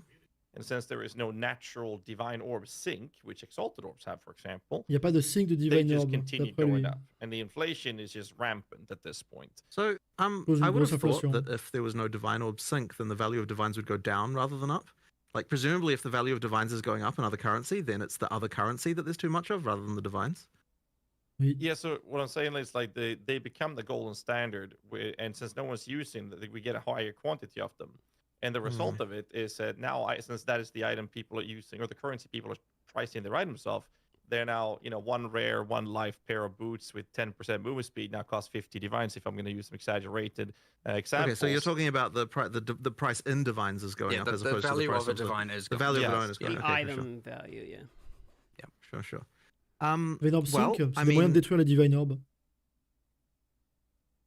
Alors, comme quand t'exaltes tes there's items, tu nothing I détruis can les kind of exaltes. initially go into with this, other than just that, like, we just have to look at this and work out what we're going to use to sync these things more.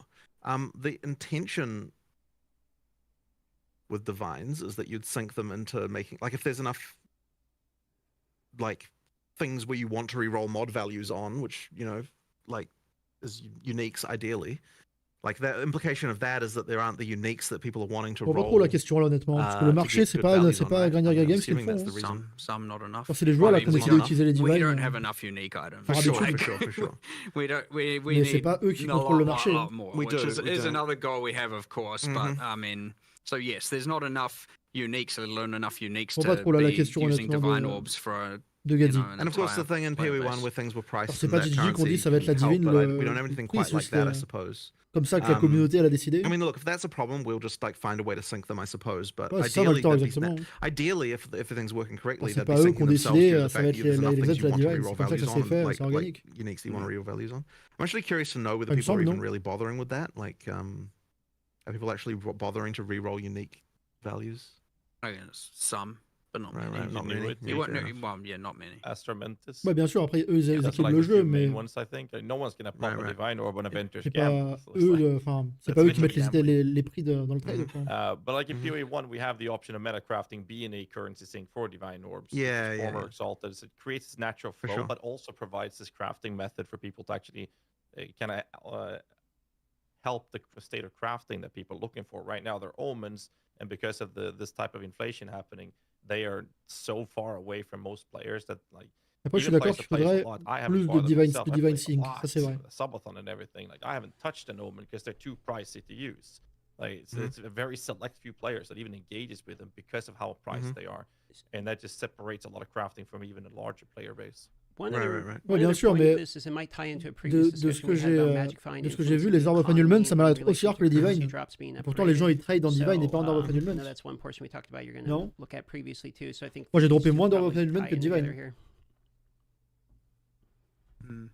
I don't know that I've got anything particularly like smart to say about this right now, honestly. Though that would be the Well, we issue. are at least making omens more common, so hopefully Yes, that yes, that's it. But I helps mean, to that, some degree. But yeah. I think we then also need more uniques and a lot more uniques, obviously, and a lot more uniques that would have divine sinks. And then I suspect the answer also is additional sinks of currency. Because I mean, I suspect it's a bit of everything here. Mm-hmm. Okay.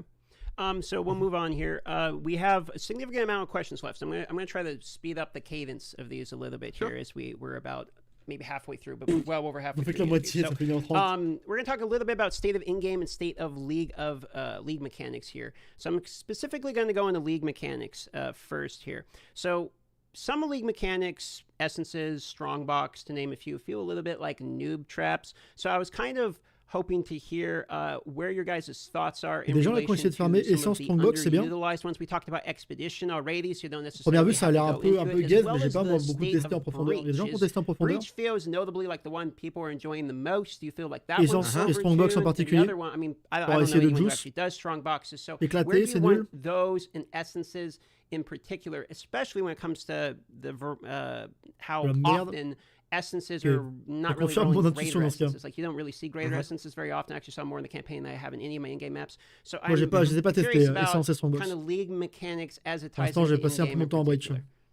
Yeah, I mean, look, we just need to do a lot of balance here, and that's really all it is. And that once again just comes down to the relative lack of testing that Endgame had before launch compared to other content. So yeah, there's just a lot of balance to do here. It was meant to be more that essences, strong boxes, and like precursor artifacts are like the things you find that you can't anticipate coming. I understand you can spec into them, that is a thing, but it's meant to be more like a thing you find that you don't know is coming, whereas the I know we refer to them all as leagues, but like, let's say the ritual expedition, etc., the ones you know are coming and that you're investing into. So you have these two categories where you have the ones you are adding and investing into, and then you have the other ones that are meant to be more exciting random finds. And it's safe to say, obviously, you know, there are so many essences that finding non-greater essences isn't giving you that dopamine, especially in in-game. And finding a strong box is like anti-dopamine right now, because it just makes you feel bad, because you're like, oh, either this, and you just want to run away. So, look, it's safe to say that those failed at achieving that goal, hence why we have to make some improvements to them for sure. But I want to make sure that there's those two layers of things, where one's the things, stuff you predict is coming, you can see the icons, you can apply them with the you know, there's the base types of the precursor tablets to apply, and then you have the things where it's like, I hope I find an essence, because it's like, I hope I get the good one that's worth, you know, way too many of those divine orbs. So yeah, having both layers is important. So yeah, and we'll continue to add ones at that upper level that get a tablet, and then we'll continue to add ones that are more at that random find excitement in the map that you don't know is coming. Because you don't want to put it all on one layer where you know everything that's coming necessarily, because then nothing is exciting. And you can do exciting within that to some degree, but not always. I mean, really it all is to say that like there are some of these that just aren't as good as the others, and we just have to improve them. But what I will say is that the breach monster density is probably a little on the high side. Like, it's actually to the point, by the way, where like we get a bunch of error messages in the logs for failing to spawn monsters in breach, because this pack's so tightly together breach que le jeu des fois il arrive pas à les spawner, il met des messages derrière. Like there's an issue there that we have to do something about. Like hundreds. So actual hundreds of error logs of just like cannot fail to place monster due to lack of space. So yeah, like that there was a joke if we could reduce breach monster density by 20%, and the players wouldn't even see it, because it would just result in less error messages for us. So, you know, like there are actually some stuff that needs to be sorted out there. But we don't want, like, what I don't want is people to feel like, oh, we're just like nerfing that into the ground or something like that. We definitely don't want to do that. But some of the other league mechanics just need some addressing to make them, as you know, better. And yeah, they just need to be better. And yeah, it'll all just come down to us like experiencing them and seeing if they suck, we'll improve them. And like right now, I know that Strongbox has got the most improvement in this patch, and I know Essence has got like at least some adjustment to make them a little bit less crap. And there's probably a few more adjustments. That's more about the combat than the itemization. That's something we still need to look into. Right. So there's just stuff like, we just need to improve all that stuff until it's good, right? Simple as that, really. Fair enough. How do you guys feel about the progression of players entering into mapping, going from map tier 1 to you're doing tier 16s, and then into Pinnacle bossing? How do you feel like the pacing in there? They give you, one reason I bring it up is in PoE 1, we have like the quest invite version of boss fights that will happen at different iterations, so you probably know where I'm going with this. So we're not really happy with how that is right now. Like we're not happy with how the quest. I mean, the quests that effectively we give you are just like do X many of tier Y maps. And honestly, like we can do a lot better.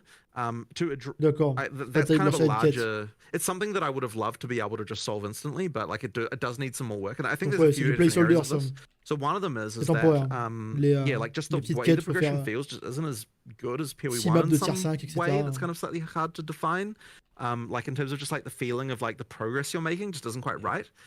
So I think we need to do more. Like there might be some changes we have to make to how the Atlas works to make that better. Certainly want some bosses between those points. Yeah. Like it just needs more of a feeling of random ones. I mean like actual ones. You know, still along a series of objective-driven kind of narrative-involved things. Where you're getting your boss narratif. It's still an endgame, not Pinnacle boss at tier 6 and maybe at tier 11. And, you know, they're the quest versions and you're doing those. And then maybe there's Uber versions. And I'm just rambling there just needs to be more going on with regard to how that progression feels. So that's one element. So the next one is that the tutorialization of the endgame is not really there.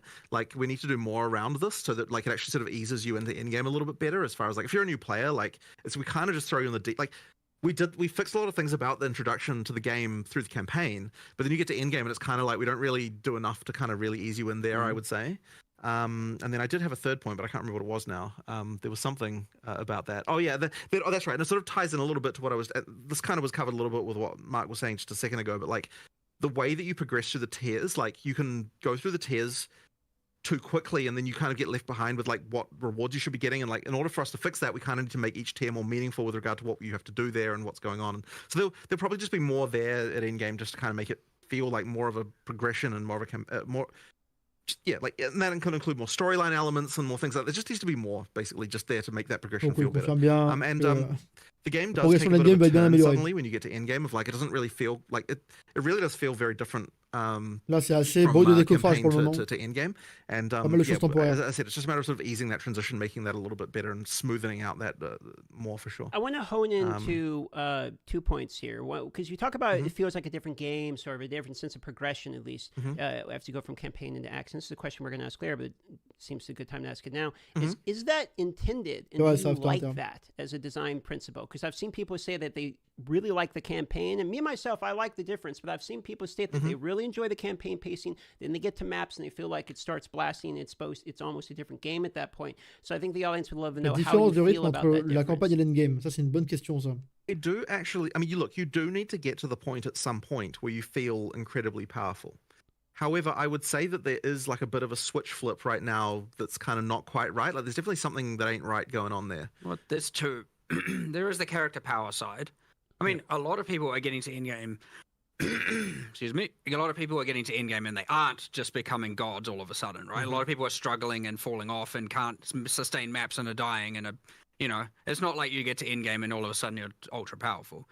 But a lot of people are getting to endgame and then are just lost as to what to do, right? Like a lot of players really like to be told exactly, here's what you do, here's what you do, here's what you do, here's your next objective, here's the thing to look forward to. And something just like complete 10 tier 1 maps is not a fun objective, right? That's just like, okay, sure, I'll do that. Where we could do that a lot better, right? Go to this place, travel here, do this exact thing, discover this, do a tower, run this breach, all these things. We can have obviously way better objectives and ones that we could still design.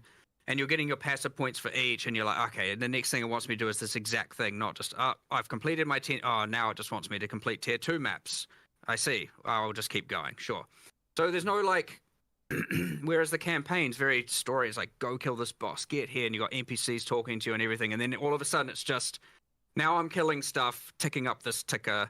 And, a lot of people probably aren't really getting into based on the tutorialization. They're not really getting into the towers, the tablets, all of that stuff. And then they're just also possibly finding it a bit too hard and they're dying. And so, it's not, is friendly to the people who, especially non-tier 1 players, it's not as friendly to them as we would want it to be at all. that being said, like obviously there is also the capacity at that point to just be like, all right, I'm going to change my build to do this or go do this. And now I'm just like obliterating everything everywhere. And you don't have all those like story events breaking up your flow of gameplay. It's just like map, kill everything, map, kill everything, map, kill everything, which people love. But yes, for those who know how to do that, that happens too soon. And for those who don't know how to do it, they're like getting stuck in a hole and finding themselves very lost. So yeah, 2 sets of improvements. The people that are going to obliterate everything, they're going to have their fun no matter what. They'll get there a bit later, sure, if that's how you want to think about it. But it's way more important to not just have that like very much narrative-driven change in pace where all of a sudden it's just like, and it's gone. And now you're just doing, you know, kind of random stuff. You know, what am I supposed to do next kind of thing? And yeah. So yeah, there's a lot going wrong there. More content would do it, more time on it, more quests, more, you know. But again, PoE1 had a lot of this stuff, and it had so many different axes. If you didn't like one thing, you could do another. If you didn't like that, you could do another, and you could do certain things earlier or later. And we just need to get to that point where there's just more better, without overcomplicating everything. So my last follow-up to this in-game topic, and I'll send over the guys to continue the conversation elsewhere. So you mentioned that there's a little bit of a separation from what I'm hearing about people that like know how the blast, like they're going to go anyway, right? They're going to crush through and destroy it. Then you have the people that are like kind of learning the game, getting into the game, that might like get stuck and lost. How do you feel about the, you know, one pour though? Then now that the game has been out of the wild, does the one pour though feel like it's widening that gap and punishing players who maybe are learning the game too much? But it's the people who are going to blast regardless. It doesn't matter because they're not going to be dying consistently in maps. So how do you feel about one portal state of mapping currently, as well as XP loss still being fairly significant, even though in the previous interview was stated that you don't feel like you need to have the XP loss as much, considering you do have that one portal difference. Right. We're in a state where we currently have both of them. So first of all, we did discuss quite a lot about whether or not we want to go back on one portal or not, and I think that it comes down to the fact that I think that it just would really not feel the same if like the whole death actually mattering thing. I think is actually important. Like I think we sort of decided, like, because we discussed because we were talking about the Pinnacle boss thing. Obviously, the discussion came up of like, okay, should we just be allowing 6 portals everywhere? Should we be allowing checkpoints everywhere? And I think we ultimately decided like we really don't want to go that way if possible. So we're gonna try like that, and that's kind of where we came to like, well, first we'll try with this Pinnacle stuff. We'll like make sure that that's like something, because you know that's actually something we've got like true economic value that you need to actually preserve. And so it matters a lot more, and like the amount of time it takes you to get there and everything that matters. But I think if like then to me, I feel like to be a game, you have to have some level of failure being possible, and the 6 portal thing, like it really just does. To me, it just never really led to a situation where you felt like you really could fail in the same way. So yeah, I'm not really a fan. I much prefer the whole like one death thing. As for XP penalty, y a un vrai enjeu, quoi. Part of the thinking around that is that like it's kind of keeping you in the place where you're supposed to be, as far as like, you know, if you're dying all the time, then you're probably not ready to keep going up the power curve. But I mean, maybe that's like the wrong way to look at it. I'm not sure. I don't know if you've got any different thoughts about this. If you're dying, right now there's too many penalty axes. So if you are dying all the time, you're not going to get maps, and thus you're not going to go anywhere. And you also, it's kind of like an add insult to injury. You're also now just not leveling. So but yeah, you do have to have it. So I agree. I think there's a few axes, and I think they're just a bit too severe when all combined together. Combined with, I also think that the very start of maps is just too difficult. Like I think we should ease into that a little bit. So bring that down a bit, and then ramp the difficulty up. Well, I mean we could hit the same spot, but I think it's just a little bit, and I think that's mostly due to the number of rare monsters and the obviously monster combinations, because you can kind of avoid bosses, and like I don't mind. I think that's a little bit of a different situation, but you get all these monsters you haven't seen in ages, and they all combine together, and so you have to kind of like generally when you go into those areas, you learn what the monsters are doing and how they're combining, and then you maybe die once or twice if you're not, you know, ultra powerful, and then you get into maps and you're immediately sprung on like heaps of different monster permutations, and they're doing things, and you're getting killed all the time, and there's a lot to learn. You do the next map and you're like, well, I can't take the learnings of that previous map and apply it to this next map because it's a whole different set of monsters. So there's nothing to really take from one map to another aside from just like maybe playing a bit more carefully, or like, you know, not being so overzealous and whatnot. So it's just a little bit difficult there, and I suspect we need to bring down the difficulty a little bit and ease people into it a bit more. But I need to think about it certainly a lot more and actually get a little bit more analytics on it as well, and actually see what the actual problems are. And again, I read a lot more feedback, honestly. Sure. It would be nice if there was a way to deal with the fact that. So I mean, like, okay, the penalty for not clearing a map.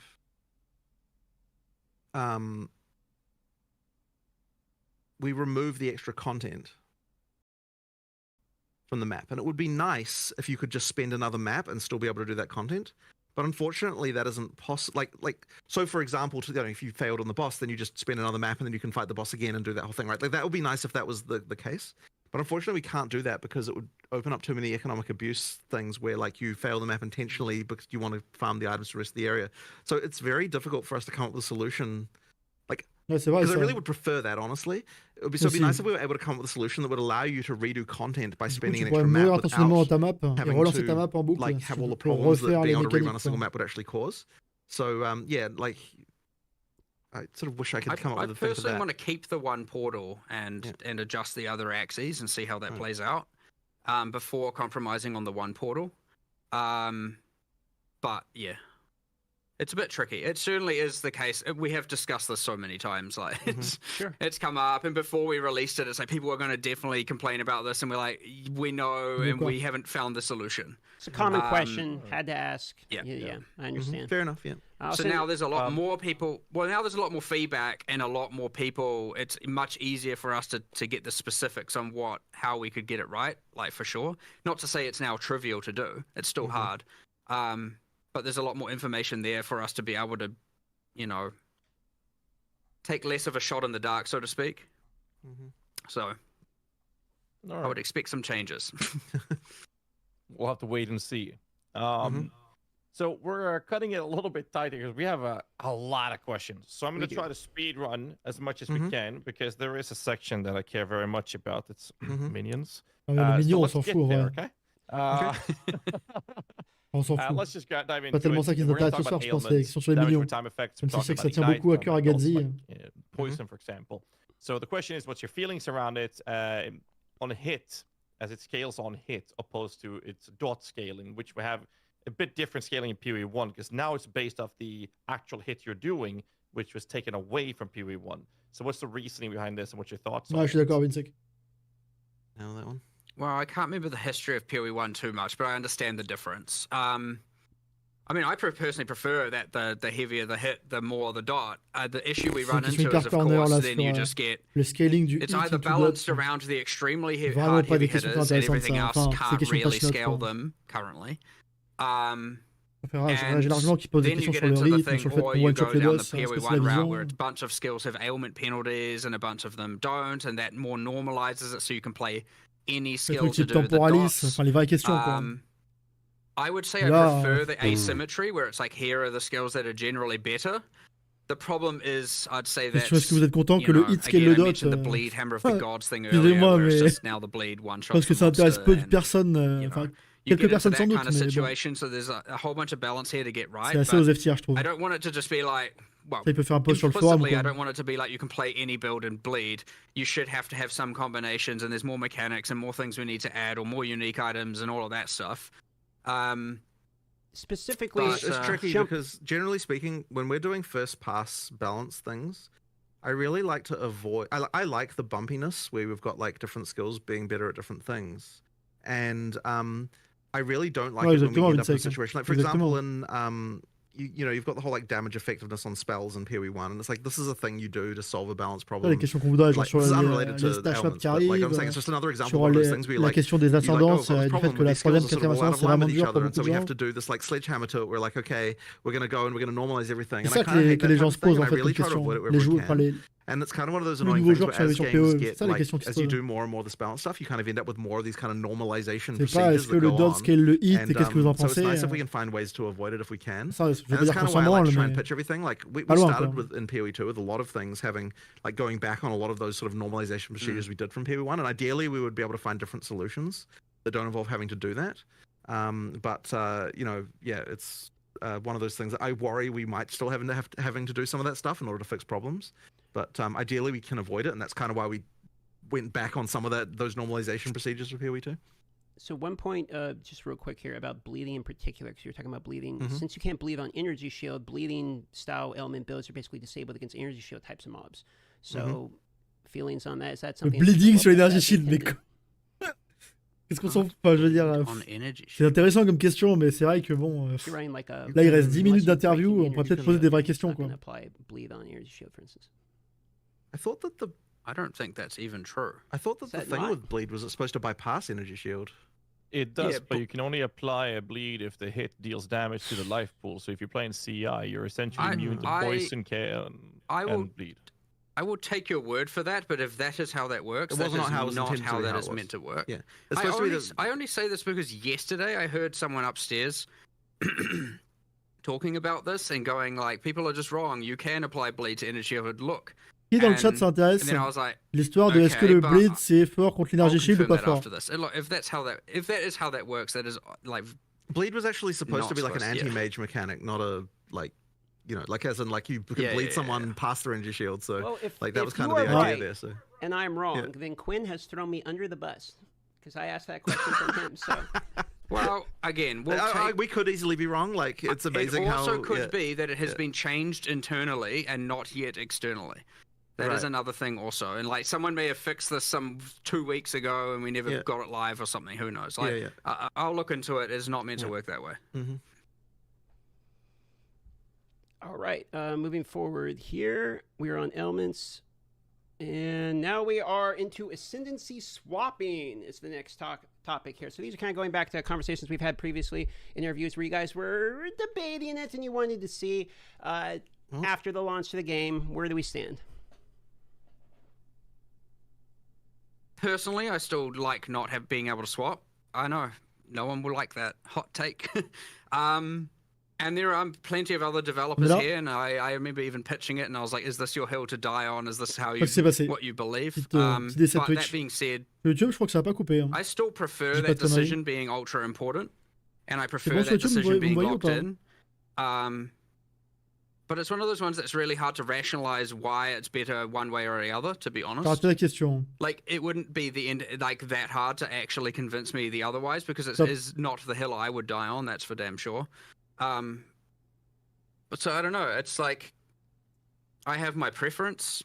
I don't know why I have my preference that way. I guess I just like more decisions, especially about characters, to be a bit more final, but that being said, we have respecking of everything else. I don't know. I don't really know where we're going to go with this one, aside from like, sure, we'll reevaluate it and we'll see. But at the end of the day, we have a lot of developers that feel very strongly, and then we feel one way, and we discuss it with those people, and we kind of see where we land. But like, we're not going to ignore, the opinions and preferences of our team, either our design team and whatnot. Just to overrule it, just because. That being said, I sit on one side of that fence for sure, that probably the majority of players do not sit on. I mean, I'm 55% in favor of re-rolling Ascendancies personally, so it's very hard for me to argue against it when I would say that I would allow it, but I'm also, once again, like, other people on the team feel more strongly. I mean, what I would be open to is, like, I understand you have to go online to have a look at what those Ascendancy classes are, but I would be more open to having in-game things where when you're creating your character, I don't want to not in a way that wouldn't overcomplicate it for new players, where they're like, oh, what are Ascendancy classes? What's going on here? I'm not really in favor of that argument personally, because I don't think that you are equipped at the point of the start of the game to be able to assess what the Ascendancy classes are. So kind of I don't really think that really holds water. Less for new players, I guess. But then again, experienced players already know how to get that information. So I don't know the right solution there, honestly, but you can bet it's going to come up in discussions another 55 times. Moi, je m'en fous, honnêtement, le coup de refaire d'ascendance. Surely, we're just at the start of it. Moi, j'aime bien reroll, donc je m'en fous. Again, we don't want to take too much of your time, so we just keep up with speed running some questions. And the first one here is, given the current TTK, the time to kill, of Pinnacle Ah, bosses by intéressant. many of the stronger builds in the game. I guess the question is, what is the goal for build power? Is one-shotting Eh, Pinnacle bosses an est-ce intended que power level for c'est builds? vraiment or is normal it de being one-shotter les intended gros to boss sign du jeu? something else? Ça, j'aime bien comme This question. should Short answer definitely to that. not be the case that the first time you fight a Pinnacle boss that you one-shot it. Like, that's the kind of thing that maybe you can get to after crazy amounts of, like, extra items being Donc, ce que found, but you j'attends shouldn't be dit, doing that the first c'est time you oui, play it. So avec yeah, des it's builds not right. And that's extrêmement just, chers, yeah, extrêmement there's some builds that optimisés, are outrageous. mais absolument pas normal la première fois We que tu vas voir want le to boss actually que tu make le it so the boss déboîtes. can use their abilities. That's why we spend a much time making them, after all. Exact. When you All right, first we'll get move there on. and you're En kind gros, of ce qui se passe actuellement, c'est pas relatively normal, equipped quoi. for it shouldn't like it should still be a 1 to 3 minute fight kind of thing. Et ils visent des Ok. combats And d'entre I'm 1 not et talking 3 about minutes pour la première fois 1 que tu fights minute le of boss. emerging. I'm talking 1 to 3 minutes of actual skill combat. You know, not like. Okay. Well, that's a good time of reference we can use moving forward, knowing that's the kind of the goal we're going for, the vision. Ça, c'est excellent comme Next réponse. question is, given the difficulty of requirements to get the 7th and 8th Ascendancy points, is this intended to be something that not all average Ah, players bonne can question acquire? aussi. Est-ce que les We ascendances... definitely wanted the final Ascendancy points to be something that was like a significant like goal. Like this Ok, is an awesome. donc c'est you know, voulu que la like, dernière it's supposed to be ascendance quite a soit thing when you difficile get et the last 2 grindy. points. Yeah. I mean, as for an average player versus not, that's kind of hard to answer. I mean, I don't know if the average player gets halfway through maps really. So like, yeah, it sort of depends on the definition. But we wanted it to be a big thing that you get. Ok. So, map clear conditions, talking about that for a Donc moment. ils veulent, ils disent beau que c'est Rare normal que la dernière mods are ascendance soit quelque chose de effectively difficile, c'est quelque chose qui real map clear, pense comme conditions at the ça. moment. Is that the plans to continue that going forward, or is this sort of Donc ça veut dire que one of on prévoira many sans doute que conditions 3 in- ascendances it's sur a nos builds, quoi, placeholder, or pour how le do you League guys feel Start. about the Et la map clear quatrième, condition being strictly plus rare tard. map clearance? C'est pas I genre suspect 4 points as we d'ascendance comme get sur to answering the PE1 exact ou same genre thing 1 we tous les talked ans, about quoi. before, with the more objective driven and learning there and might be more stuff to do. tutorialization, we'll probably expand on that. Ok, intéressant. The ideal world is there'd be a whole, a nice cool set of different things you're doing in each map that isn't just killing all the rares, but C'est Kema. they're actually a surprisingly large amount of work to do Ah, mais là, those c'est and pas- to c'est do pas them facile. well. Otherwise, you just end up with this thing where it's like, oh, I like this one, but these other 4 are terrible, and I You keep don't want bad. randoming into those. You don't want and, bad yeah. ones of these. And Yeah. killing the monsters is at least something that you already want to do. So that's kind of part of the reason why Yeah. we sort of went with that in the end. So, Yeah, there's certainly more work. Sorry, go. No, okay. So the Atlas tree currently is gated basically behind Pinnacle boss progression. Kind of the same type of question as in clear conditions. Is this going to be mandated in the same moving forward, or are you guys looking to add in more iterations of progression on the Atlas tree outside the Pinnacle boss clear? We did discuss changing how the core of the Atlas progression is, but as for the actual Pinnacle, like as for the individual league trees, I think we were still keen to sort of have that be the kind of extra stuff that you really get at the end of that to get thing. the Pinnacle Yeah. boss's tree, it should be killing the Pinnacle boss. We Yeah. want to keep that for sure. Sure. And for each of the contents. But La yeah, question là, c'est I want est-ce to que upgrade the core c'est Atlas tree normal for sure. qu'il I faille think it's abattre quite les Pinnacle boring boss and pour flat récupérer right les now. points dans l'Atlas Tree There's not a lot correspondant going genre on à there. And Breach, part of that is to do with Delirium, as we add more etc. content, it will make it more interesting. But there's certainly a better job we can do of that. And how you acquire the points, again, getting away from that grind and getting into more like, all right, like do this 2 points, do this 2 points, do this 2 points, not grind this 2 points, grind this 2 points for the actual core tree. For the sub trees, for the leagues, yeah, I actually do like them being behind that. But ideally, each league would then have its own meta system within it to amplify itself in some way, which we don't currently have a lot of. So it's something we'd be looking into in the future when we're upgrading existing content as opposed to adding new content.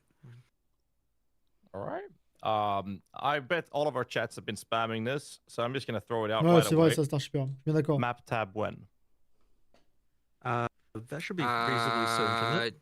Yeah, it's an as soon as possible il n'y en a thing. pas eu We've got d'autres guys, people entre working on it 25 right now. As soon as it's done, you'll have it. Like, it was not a Yeah, it'll be done soon. we wanted it there Done for soon. release. Perfect. Yeah, Be done soon. Let's go to tech questions, optimizations, and bugs, kind of a little category we have, and then I'm going to do some minion questions for you guys as well. Appreciate you guys taking On the se time. I know barrera we're pour les going a minion little bit questions, above moi ça time here. m'intéresse que moyennement, je vous avoue. First question we have is something you talked about in a previous interview, I believe, with the Cicerin. It was predictive network mode and lockstep. What is the reasoning behind this specific topic, or what's your take on it, seeing how people Voilà, are si on commence performing sur right les now with questions this? du menu d'options, I actually haven't hugely investigated please. this, to be honest. Please. I don't know if you've got Non, any t'en more fous. information about that. I do not. Yeah. I mean, we just have lockstep. Est-ce que Vulcan the plus previous one, yeah, DX12, there's c'est not- quelque we chose only qui est have lockstep voulu currently. Right. Yeah. Okay. Yeah. Okay. Well, yeah, we just need to fix that, right? Yeah. Like, honestly, the people who would be working on that have not even come back from break yet, so it's just not something that that we've got. But yeah, we do need to get that working. I think it was just disabled mostly out of caution, right? Because we just expected lots of shit would be broken. There was a few things. I can't remember Right. exactly what they were. But yeah, there we were, need to get it there were some sorted. things that didn't work Yeah. in that Ouais, bah, mode, and we l'utilisation, had ça to se fait au fur et à mesure des re-engineer them. patchs, ça. And yeah, À no mesure que tu time. récupères de Yeah, l'information sur les we'll get différents to it. systèmes, etc. Okay, couple just real quick optimization type Ça, of c'est questions l'early here. access, hein. Mhm. Ils vont Terrain récupérer pas mal de données, obstruction là. is something that has been helped a little bit in this recent. We saw in the video there, you guys were talking about making it a little bit more clear and transparent. But some things like trees, for instance, covering your screen from the overhead, etc. Do you have any feelings on how terrain ups? Ah, pour moi, c'est pas très obstruction is intéressant, currently honnêtement, in the comme game, question, and is there any Vinsec. Pour moi, ça, c'est des plans trucs tout de patch around notes. making this a Bon. little bit It's just easier to it's Des just a matter reports of sur le forum, individual après, tu le fais work dans on le each fixe, individual thing, ouais. just like looking at each doodad and Je being suis like, tout yeah, intéressé what pour the avoir bounds need leur to be, that vision kind of sur le thing. jeu plutôt que sur les That détails some techniques. trees Mais don't c'est fade peut-être que moi. out Yeah, until you're like intersecting with them, Sure, and it's just- annoying because yeah. you get more. And the faster you move, the more you will be obscured, and so there's some timing changes, there's some proximity changes. There's It's just a matter of individual bunch balance of things. you To be know, addressed. There's still some areas. Yeah. Sure. Yeah. And then, as far as optimization is concerned, I mean, we'll just keep working on it, right? I mean, in the background, you've got the engine guys working on things. There is one very annoying crash that is very, very hard to debug that happens on, I believe it only happens on NVIDIA cards, where like after sort of an hour and a half kind of thing, you'll get a crash to desktop, and it's been very, very difficult to track down, and we're adding more debug stuff. In fact, I think there'll be a patch. If we can't work it out internally, we'll actually probably eventually make a patch where we tell people to like turn on a command line flag that will enable extra debug information, because the thing that will allow us to debug this does reduce frame rates by like 5%. So we might actually ask people to like, hey, turn this on until we find the problem, and then it'll reduce your frame rates a little bit, but it'll help us track it down. And then once we've got that, then we should be able to work it out. Effectively, they're like concurrency bugs within the GPU. But annoyingly, we were also told that the next version, like NVIDIA told us that the next version of the NVIDIA driver does make the crash go away. But then they also said that they didn't know why that was the case. So I don't know if we can 100% rely on that either. So yeah, there's something weird going on that's like quite hard to track down going on here. And hopefully we can work it out soon. But yeah, we need more debug information. It's very hard to track down, unfortunately. Got it. And it's kind of annoying how it takes so long to reproduce. Like there's even a thing where like the first hour after we do a restart patch, we don't get any of those crashes because it literally takes more than an hour to reproduce. And then after that, they start coming in. So there's like something weird going on there. But it's the most common crash, and like we're just like really annoyed. It's just very annoying to deal with. Merci beaucoup pour Thanks le for the sub, answer, petit 'cause that Sherman. was a Merci very pour common question. le People were talking sixième mois, about merci à toi. crashes and wanted to Yeah, ask yeah. you about it, so good answer there. At this portion, all we have left is some minion questions from Ghazi, just a couple of them, and then we're into the rapid fire portion, and then we're pretty much done. So we're trying to Bon. get you out of Sure, here in 10 Franchement, je vais vous laisser là, mesdames et messieurs, pour les Sure, sure. million questions. Je vous avoue que let's ça dive m'intéresse into très moyennement. Je regarderai sans doute la fin demain. Qu'est-ce qu'on en pense du coup de ce petit stream là? Content ou quoi? Moi, je suis très très content là, de la plupart de ce qu'ils ont dit. Ils spam de one cares, don't care, etc. Et c'est cool, non? Vraiment très cool, hein? Très content, moi, pour ma part. Du coup, résumé, beaucoup de qualité de vie, beaucoup de problèmes de régler, plein de complaintes des joueurs qui sont adressées. Aucun nerf, aucun équilibrage pour ce patch-là. Pas de reset non plus. Il y aura un reset économique plus tard, avec du coup les équilibrages qui arriveront, probablement du nouveau contenu. Et on a eu là tout un truc sur leur vision, etc. Pas normal d'avoir des builds qui one-shot tout. La première fois qu'ils voient les boss. Magic Find, a priori, ils disent que pour l'instant, ils vont continuer de regarder. Ils ont rien de prévu pour le moment, en tout cas. Les loot filters qui arrivent sur console. Ils sont au courant également que le craft, pour le moment, c'est pas grand-chose. C'est vraiment pauvre, mais ils vont ajouter des choses au fur et à mesure. Honnêtement, c'est plutôt win, hein, moi, je trouve. Hein. Vraiment cool, hein, tout ce qu'on a eu ce soir. Pour 2 semaines de boulot, c'est vraiment énorme là, ce qu'ils préparent. Donc, pour ma part, moi, je suis très content. Là, c'est vraiment des gros bosseurs. Ouais, carrément. Top.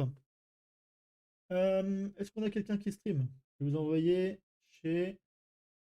Ch'titou, tiens. Après, Ch'titou, il va sans doute se coucher. Je vais vous envoyer chez Enip, parce que Enip il est du genre à...